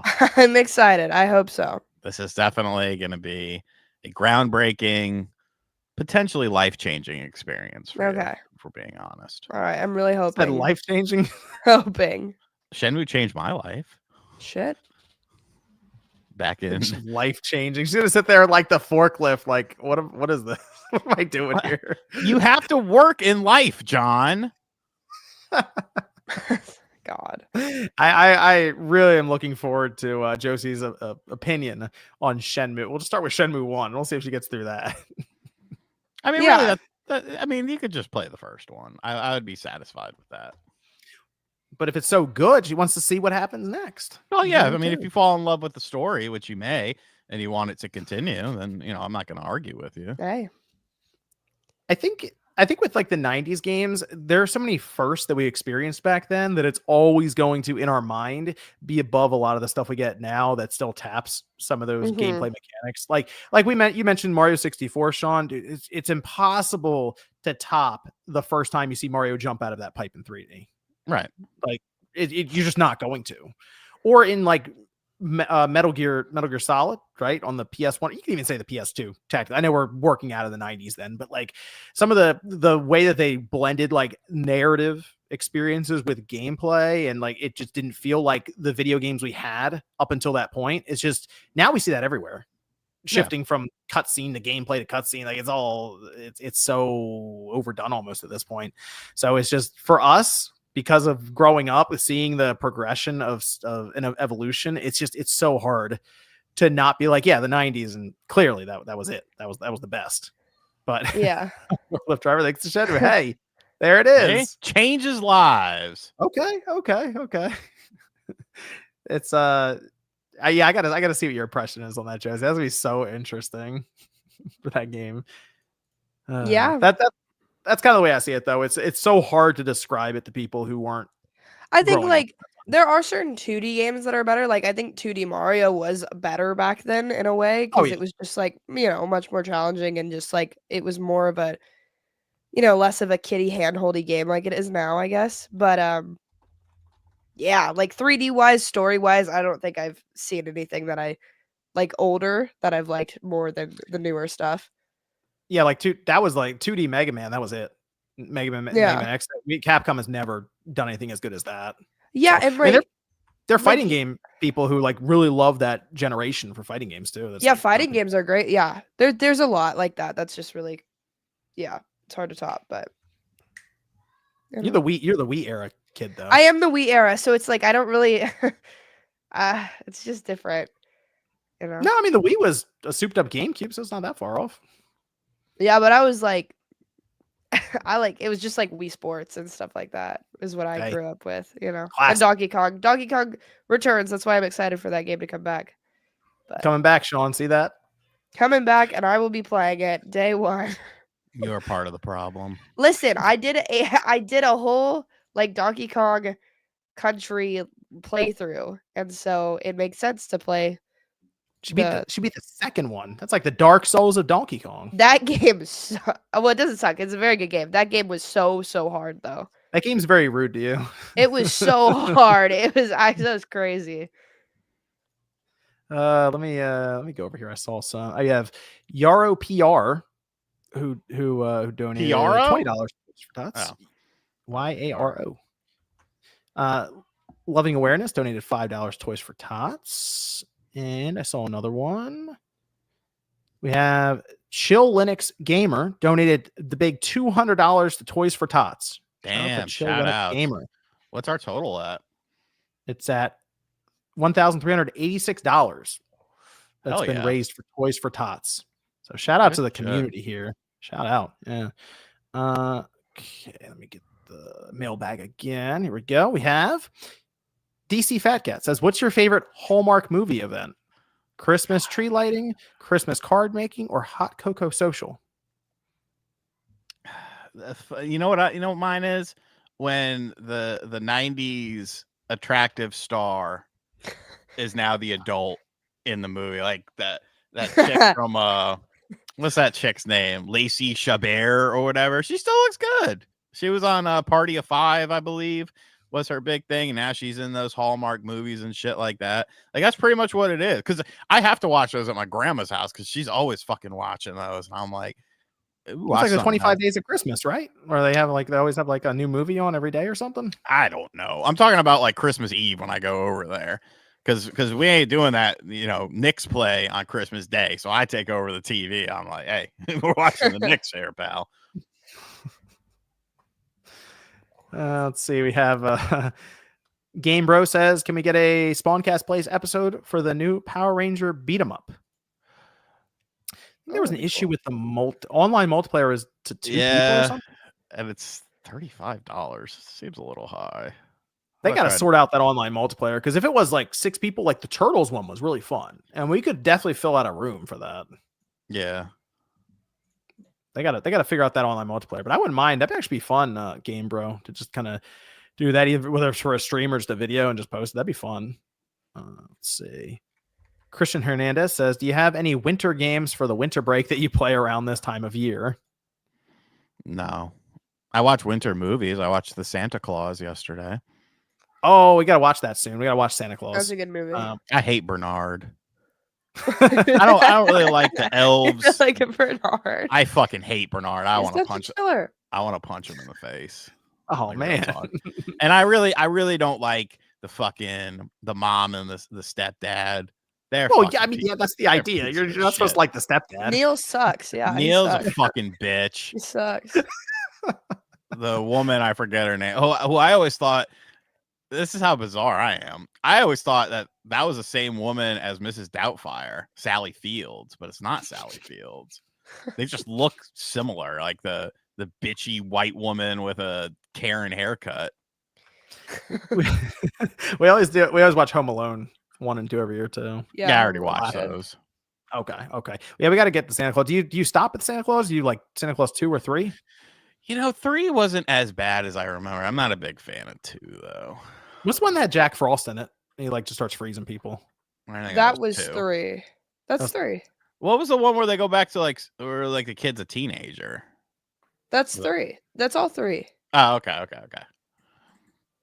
That's the one I remember. I was like, that was not bad. I had to go back and watch them all again, maybe this year. The first one's a classic. They released like a whole show. You see that? I didn't watch the show. Was that on? It's terrible. Was that net? Oh, is it? Okay, that makes sense. But I didn't really hear much about it. It's on Disney Plus, but yeah, it's pretty terrible. Oh, that's too bad. That's a shame. They just can't leave those franchises alone. They have to kill the thing and try to make it in a series. Like, just leave those. The movies are good. They're classics. You can play them every year. Make your royalties off of them. This is from David, who says, does it seem like video game companies are purposely getting involved in controversy because it means more eyes on their game to maximize their sales? As we see that controversy doesn't negatively impact sales. I ask because how can the Avowed guy post stuff like that and a socially conscious company like Microsoft, Xbox not take action when they are being nice to potential customers?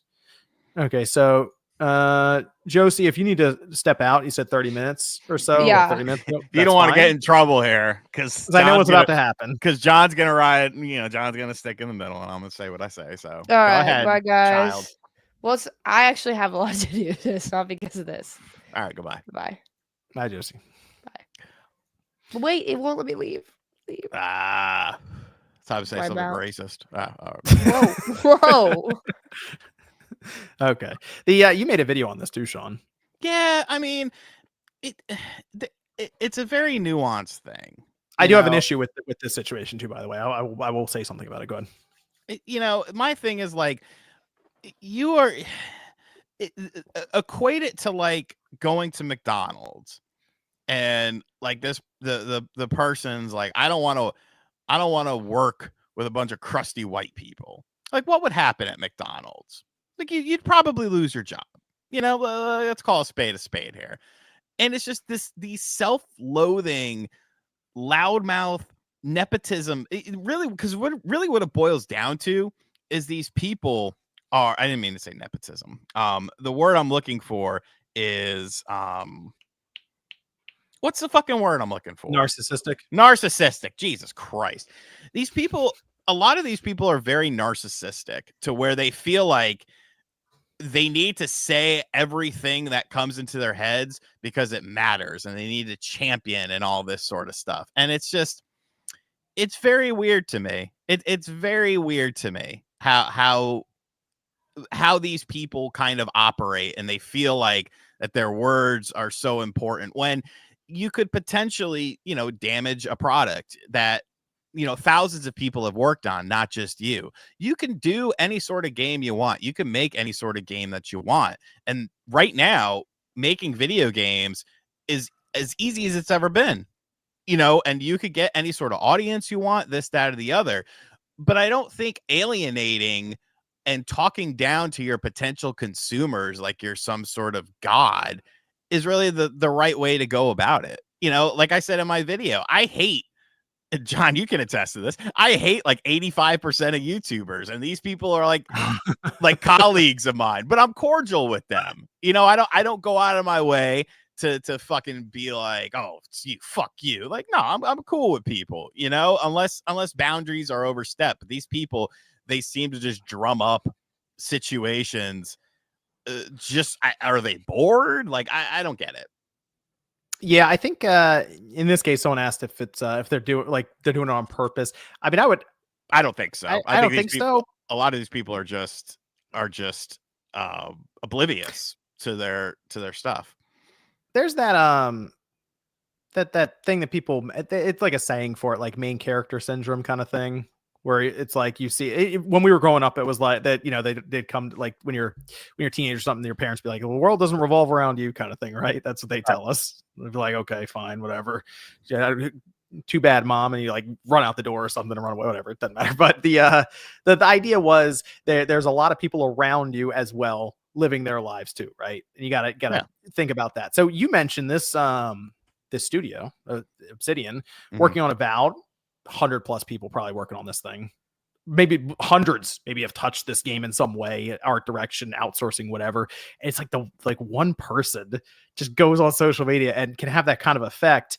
Yeah. It does make me think about the way that social media has kind of, because this game's been in development for a while now. I mean, for how long games take 5 or 6 years to make minimum now, it feels like.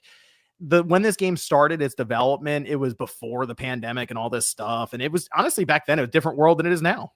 So it just kind of feels like these big studios, publishers, platform holders, whoever, I feel like they gotta reevaluate how they are addressing social media interaction for people who can be tied back to their games, their $100 million game or something, you know? Do you almost feel like, because, okay, I might get in trouble for saying this, but let's be real here. A lot of people that are involved in gaming, you know, whether it be on the journalism side of things or the development side of things, do you think that they almost, because they've maybe devoted their life to, you know, you go to school for journalism, you go to school to become a developer, do you almost feel like some of these people just never really gained like normal social skills like in the real world, and this is kind of like the result of that, and that's why you see so many of these people usually, like, I mean, I'm just gonna call a spade, usually these self-loathing white dudes, and it's like it's so weird to me, because I feel like if you grew up in a diverse area, or you know, you had a diverse amount of friends, like, you don't act this way normally. Like, you're more even keeled, and you understand that you have freedom of speech, but you don't have freedom from consequences. If you say something out of pocket and somebody calls you out on it, you can't just start to insult that person. Like, I feel like there's no chance for a dialogue, and because of that alienates a lot of people. You know what I think, Sean, is we're a bit older now, so we remember before social media, internet. We remember just like dial up, even before that. But there was a point in time where when we were at school, all your dealings would be face to face, or it'd be over like a line or a phone that you'd have to borrow and like landline dial in, trying to figure out the number. So most times you just deal with people face to face, maybe at school. And I mean, back then is just you get punched in the face. I don't know what to tell you. You just get punched in the face. And so that's just how it was back then, you know? And it was different. It was way different times. We're talking about 20 years ago. Yeah, 20 years It's ago. a long time ago. I'm thinking like middle school even. The interactions were way different then, and now social media. So I was thinking about that because I remember in college we heard about Facebook, and it was like you need your college email, and then I'm like out of college and I was even thinking about Facebook. Then the social media stuff really started up. So I missed all of that in school. And I think about the people who go through school now, like middle school, high school, and a lot of the interaction isn't done face to face. It's all just done through screens and typing and tweeting and stuff. You're right. Interaction, it's just not there as much. And I feel like that's limiting people's developmental skills from a real world perspective of actually, you know, being out there with different types of people. And it's not, you know, I wouldn't say it's all people, because, you know, if you're in a large city or something, like if you're in like New York City, you're still dealing with people on a day-to-day basis, but more like rural areas and stuff like that, like it's completely different, bro. Like you know, you didn't put out every thought that crossed your mind out there, and then, you know, potentially piss people off, and then you're shocked that, you know, you're gonna get me going on a tangent here. This is what pisses me off, is that, and honestly, it affects both sides of this, because essentially what we're talking about is a culture war going on here in video games, and it's really both sides of the coin, because I feel like the people on one side are just, you know, everything is woke. On the other side, nothing is woke. You're a piece of shit. And it's like, I feel like most people don't fall into that line of ideology. And the nuance is gone. The nuance is completely gone. And that's why I exist, because I try to bring nuance into these things. And I don't talk about it as much as I did before, because I saw what was happening, where everything's like GTA 6, or they had to do a diversity class and stuff like that. This game's going to be woke. And it's like, have you ever worked at a job? Like, by that logic, when you sign the HR papers, when you get a job and you have to do all this stuff, does that directly involve like you and stuff like that? Like, there's all these companies have shit like that. It's to cover their own fucking ass. So that workplace training, it's usually for like insurance or other things. It's like, so that if you know, Sally in accounting calls you a Jew bastard or something like that, which I can say because I am 10% Jewish, but Sally calls you a Jew bastard, and then you want Sally fired, but you want to sue the company because Sally works for the company. The company's like, no. She has taken this class. So it is her responsibility, not the responsibility of us. And it's just the nuance is completely gone, and it's a shame. But I'm doing an interesting podcast next week, so maybe I'll bring some nuance back into things. How many people did they say? Did they have a number for how many people on GTA 6 took that class? Did they say? I think it was all of Rockstar employees.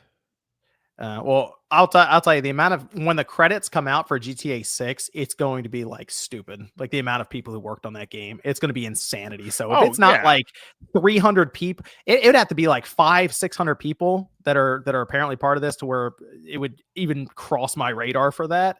I don't think it's that many. So I honestly think people are talking about like 2% of Rockstar with this right now. Like in terms of people working on it, it's a lot. There's a lot of people working on GTA 6 or have done some kind of contract work for it. So I'd be hesitant to get into GTA 6 with that. And plus wouldn't you think that they would have, if it was going to be, first off, I hate that became a talking point, because realistically, if you're a fan of Grand Theft Auto, you would know that really up until 5, it wasn't that out of pocket. 5 was the game that became, a lot of out of pocket shit, a lot of crazy stuff. 4 and under weren't quite like that, as far as the storytelling goes and stuff like that. It was more rooted in reality with more reality situations, where 5 just kind of upped the ante. And I think that if it's more like 4 in terms of storytelling, or Vice City or San Andreas in terms of storytelling, that people are going to be like, oh, see, look, they changed it. And it's like 5 was kind of the anomaly to me as far as being so over the top with things. I would prefer that they reel it in a little bit and make it a little bit more serious and a little bit more, grounded in reality, like those games were. Yeah, but we all saw the trailer. They're going to Florida for a reason. Yeah, they're Miami. They're not going to Florida to reel. I feel like not going there to reel it in. I think they're going to do some crazy over the top stuff just based on the trailer they showed. Where maybe 20% of it was about the main characters are going to play. The rest of it was look how ridiculous the people in this area are. Stefan, next Thursday, I'll be there. 12:00 p.m. Eastern time. Yeah, I think the biggest thing though is these companies need to realize that one person posting on social media can do some serious damage to their image online and damage people next to them at the cubicle who are like, dude, what are you doing? What was going on here? What is this? Because you got Elon tweeting at Satya. You imagine Satya Nadella sitting at his desk and his phone, a thing pops up from Elon, and someone from Avowed is getting pointed out, and he's like, what's Avowed? Right. Satya's like, what even is that? Oh, right. That's a subdivision. That's part of the subdivision that's at Xbox, which is a division that I'm not as worried about because I have to think about all of Microsoft. You know how annoyed he probably is seeing that. And he's like, what are they even tweeting about? What is this? What are we doing here? So I feel like that's something that they're now going to think about maybe putting into contracts to make you think about going on a rant on social media a bit more. So I mean, that's what I would do. If a McDonald's employee did it, if a Best Buy employee did it, they're probably going to lose their job. And I did see someone ask, why didn't Microsoft do anything? And it's because of this situation that has been created, because you're going to have half the people be like good and then half of the grifters, because look, those motherfuckers that I don't like the complete grifters with the check marks. I don't like the anti-grifters with the check marks, because the anti-grifters with the check marks are making the same money that the grifters with the check marks are on Twitter. It's two sides of the same coin. Outrage culture trying to get you stirred up so that you like and retweet it, because that puts money in their pockets. And it's the nuance is gone. I miss the days where we just talked about the video games. Fuck. Those are the good days. Last year. Well, there you go. We'll go through some of these mailbags, and we'll go ahead and take some questions from the chat there. So I will we'll circle back around here. Look at this guy. Jordan. Who is this guy? Oh, Jordan's there. There he is.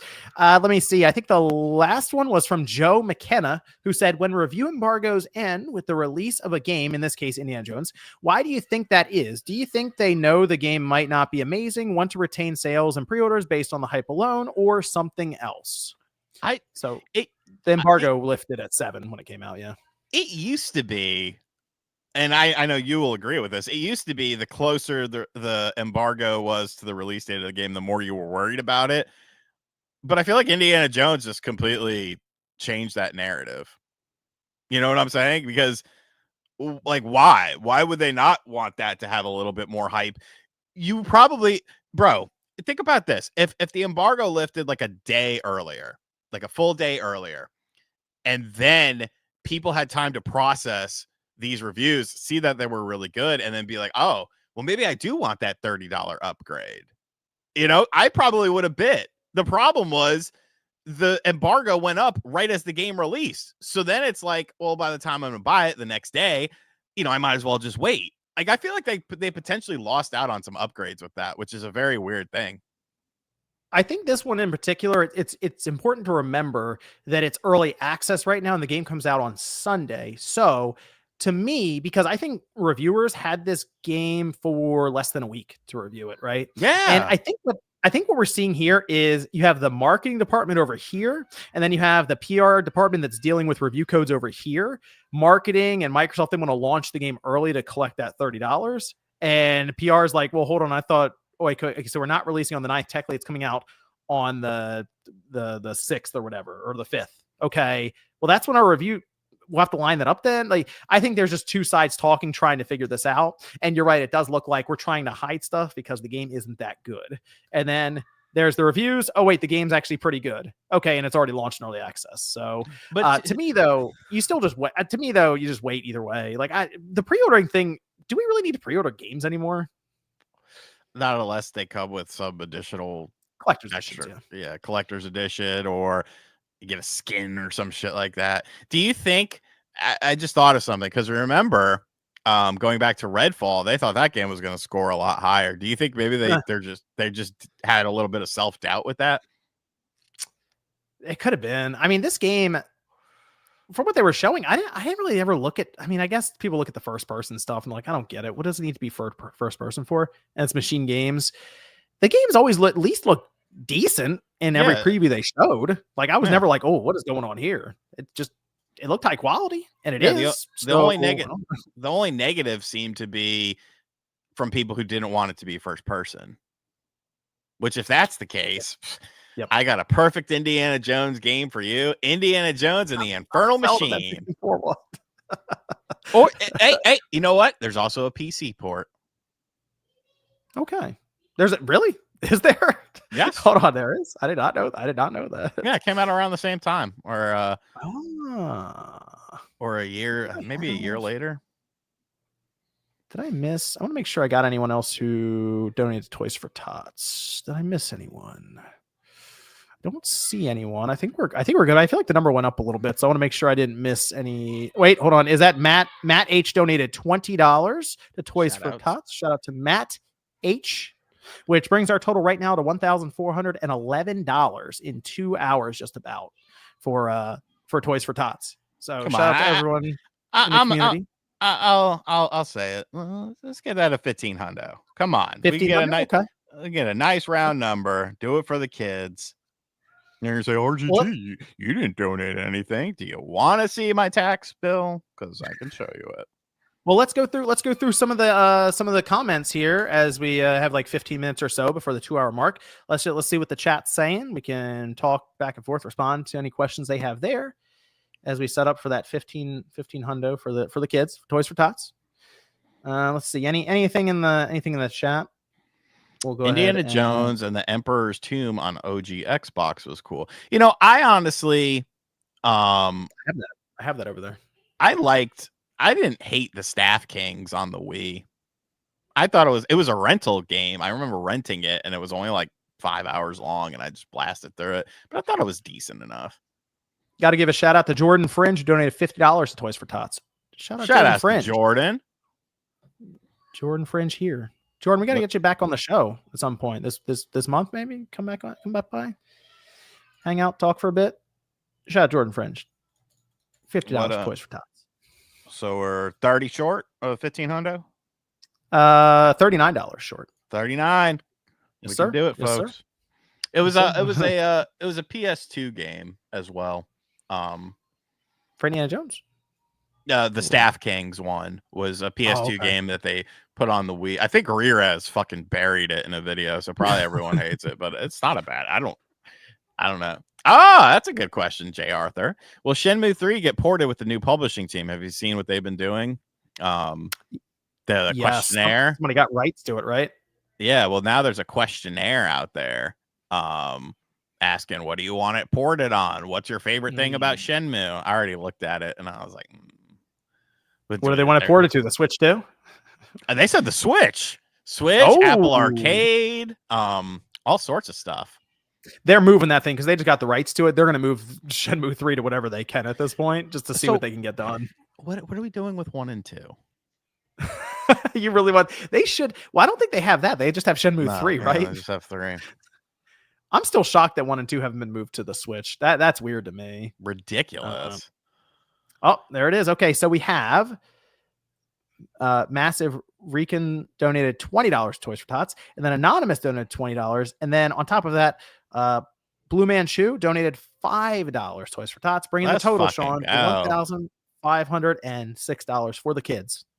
Let's Shout out to the community. Shout outs to y'all, man. That's really impressive, actually. Pickle Rick, I'm sure John will be buying that. I probably will pick it up too. Soul Reaver. What is? Yeah. I'm gonna be checking that one out. Can't talk about it, but I'm gonna check it out. Can't talk about it yet. Are you already checking it out? Maybe. Maybe I'm downloading it right now. Oh, okay. Maybe. All right. They were coming through. Yeah, I'm interested in the Soul Reaver stuff. Yes, absolutely. Yeah, I mean, it looks cool. Looks good. Too Shenmue, too furious. Why not port Rusty Real Deal Baseball? Hey. Oh my gosh. The streets need it, man. Like it's Rusty. Rusty, he's forever gone. He's a Nintendo icon. And Nintendo just let the dog out and they said, bye, puppy. Hey, Spyro Jones Game Awards next week. You never know. Activision could announce Spyro 4. Get Fringe on the cast for that. Yeah, they came out yesterday. Oh, so, VADC Ent. Well, that was me that donated to you. Well, shout out. VADC Ent. Yeah, apparently it was kind of weird where you got to check a box so it doesn't come up as anonymous or something. Medallion filled us in on that. So, the thing, yeah. So Sean fiddles on that. It just randomly dropped. So it is out. It is available. You can pick it up. Wow. They said they did their master and PhD degree listening to you guys. Nice. I feel like we would have slowed you down, but I appreciate it. Quantum physics or something, and then listening to Sean yell about Real Deal Baseball. I mean, he might have gotten a. Like what is? Oh yeah, he's got a PhD. That's probably something important. Maybe we encouraged them. We lifted them up because like these are the guys that do a podcast, and I'm getting a PhD. I got the whole life in front of me now with this. Jordan Fridge. I don't think we're gonna do a live watch. Sean's not gonna watch it apparently. Yeah, I'm not watching. I'm not. I'll scroll through Twitter. It's next Thursday. There might be a Knicks game on. That's true. I'll be reacting to it and I'll be checking it out and keep an eye on it. Yeah. I didn't even think of that. I will. I'll be keeping an eye on it. Oh no, there's not. They play on Wednesday. Oh yeah, the quarterfinal of the Emirates Cup against the Hawks. Fuck the Hawks. Then we don't play it. Yeah, we had one Medallion. We streamed the one where the Xbox Series X was like first revealed. I remember that. That was pretty funny. None of us expected that happening. Even Nate was surprised on that one. Nate's like never surprised. Although I'm trying to think of the times Nate has been surprised when we were talking about things. Because usually Nate's this guy who's like, yeah, whatever. I know all the stuff. There are times where he's been legitimately caught off guard. Not often though. Nah. I mean, he was talking about the Switch 2 earlier, and it sounds like late January, early February for that. So technically, that means we are maybe 6 weeks out from it. 7 weeks out. That's not that long. It's not that far. I just got to make 35 videos for Switch 2 to get there. Poor Prime. He'll figure it out. Maybe something good. We're so close. We're so close, man. He's right there. He's right there. For some of them guys have been really sticking with it. I just want them to get there, man.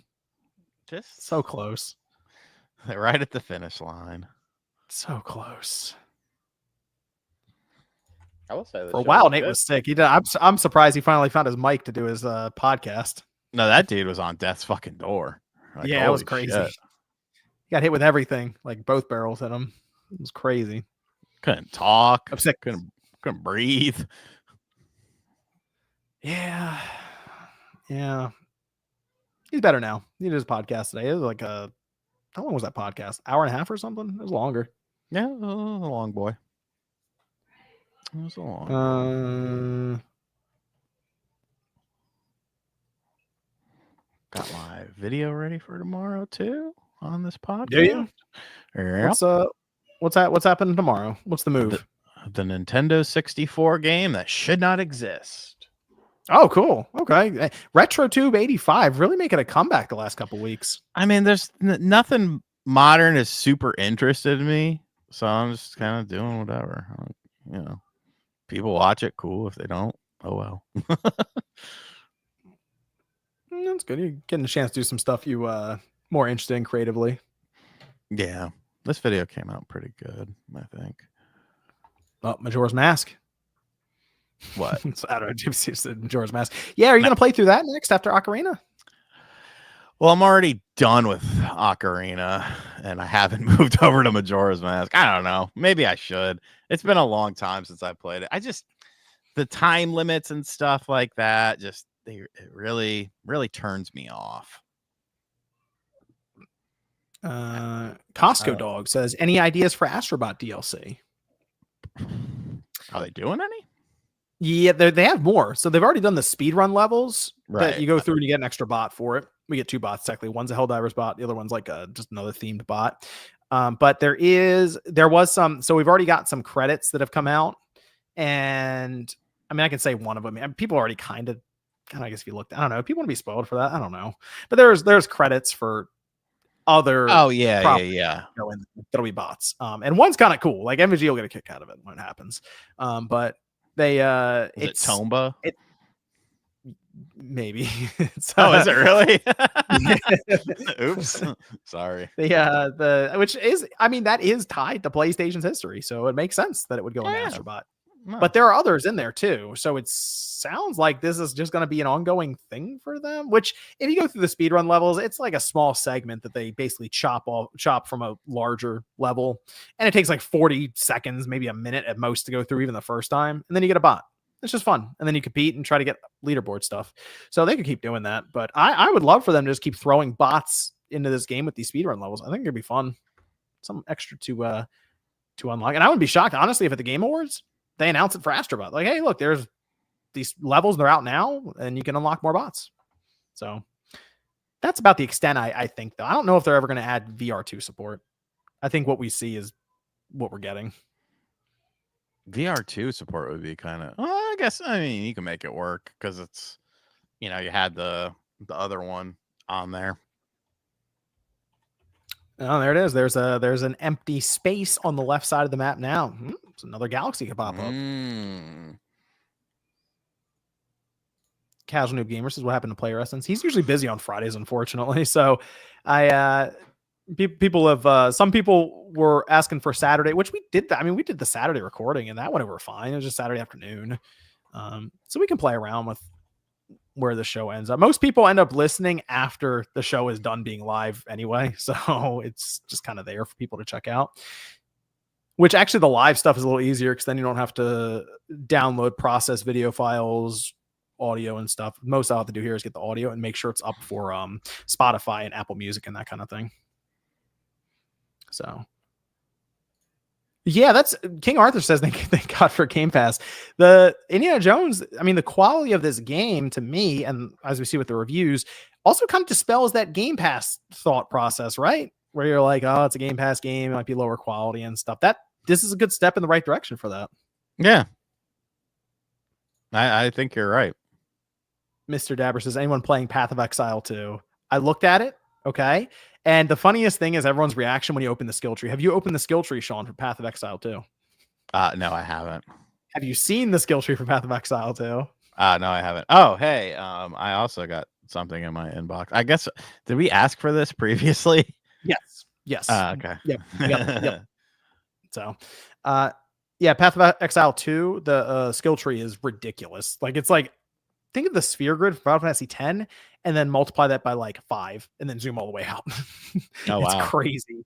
Yeah. So that's always, people are like, that's always like the one, like the beginner check moment where they check out or they really get into it. It's like when you see the skill tree and you open it and it's just ridiculous. So, but I think it's what, $30 or it's free to play Path of Exile 2.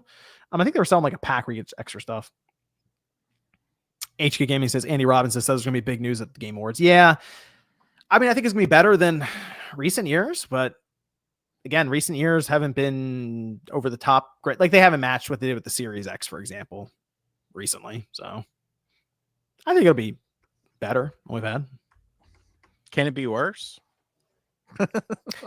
I mean, it could be, but you'd be pushed. I mean, dude, remember, like I said, like last year before, he was going around telling people not to be excited for the show, really, or check expectations. So that tells me it wasn't going to be great. Oh, there it is. Yeah, it's 30 for early access as in now, and it comes out sometime in 2025. Kind of seems like the Baldur's Gate situation where they're just kind of working through it for a while with the community. So I'm thinking the game's going to end up being very good. Yeah, it's not a bad. I mean, it's that style of game where it can benefit from that.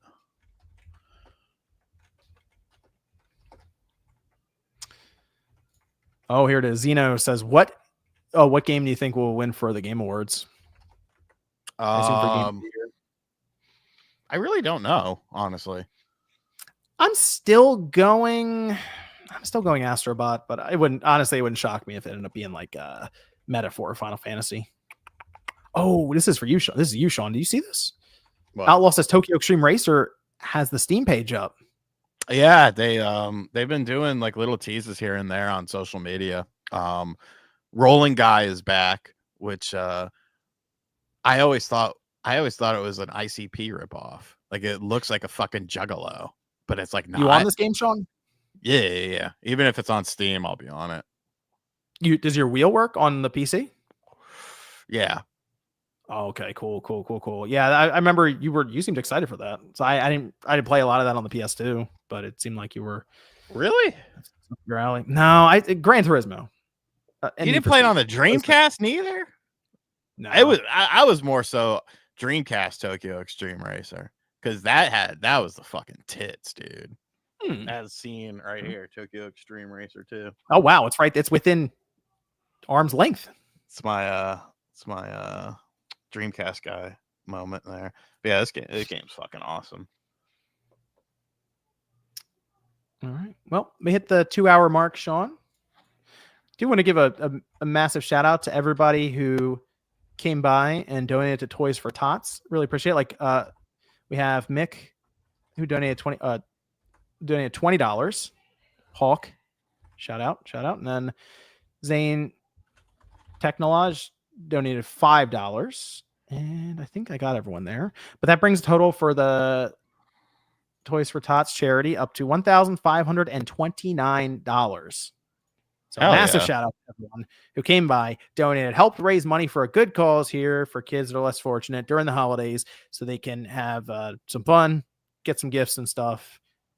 really, really cool to see that from the community. So shout out to everyone there. Thanks for stopping by for what was a bit of a different live stream, since usually we don't go live on Friday nights, but I think it worked out pretty well. I think it was a good podcast. I will get the audio for this, guys who are listening now or stopping in. I'm going to put it up on podcast channels and networks here within the hour or so tonight. So we'll have that up and running for you guys. But everyone, we have people's links down below in the description. So make sure you check them out. That's Sean. That's Sean's book back there. I still haven't moved. I didn't necessarily even have it up here I just didn't move it yet. So from the video, but there you go.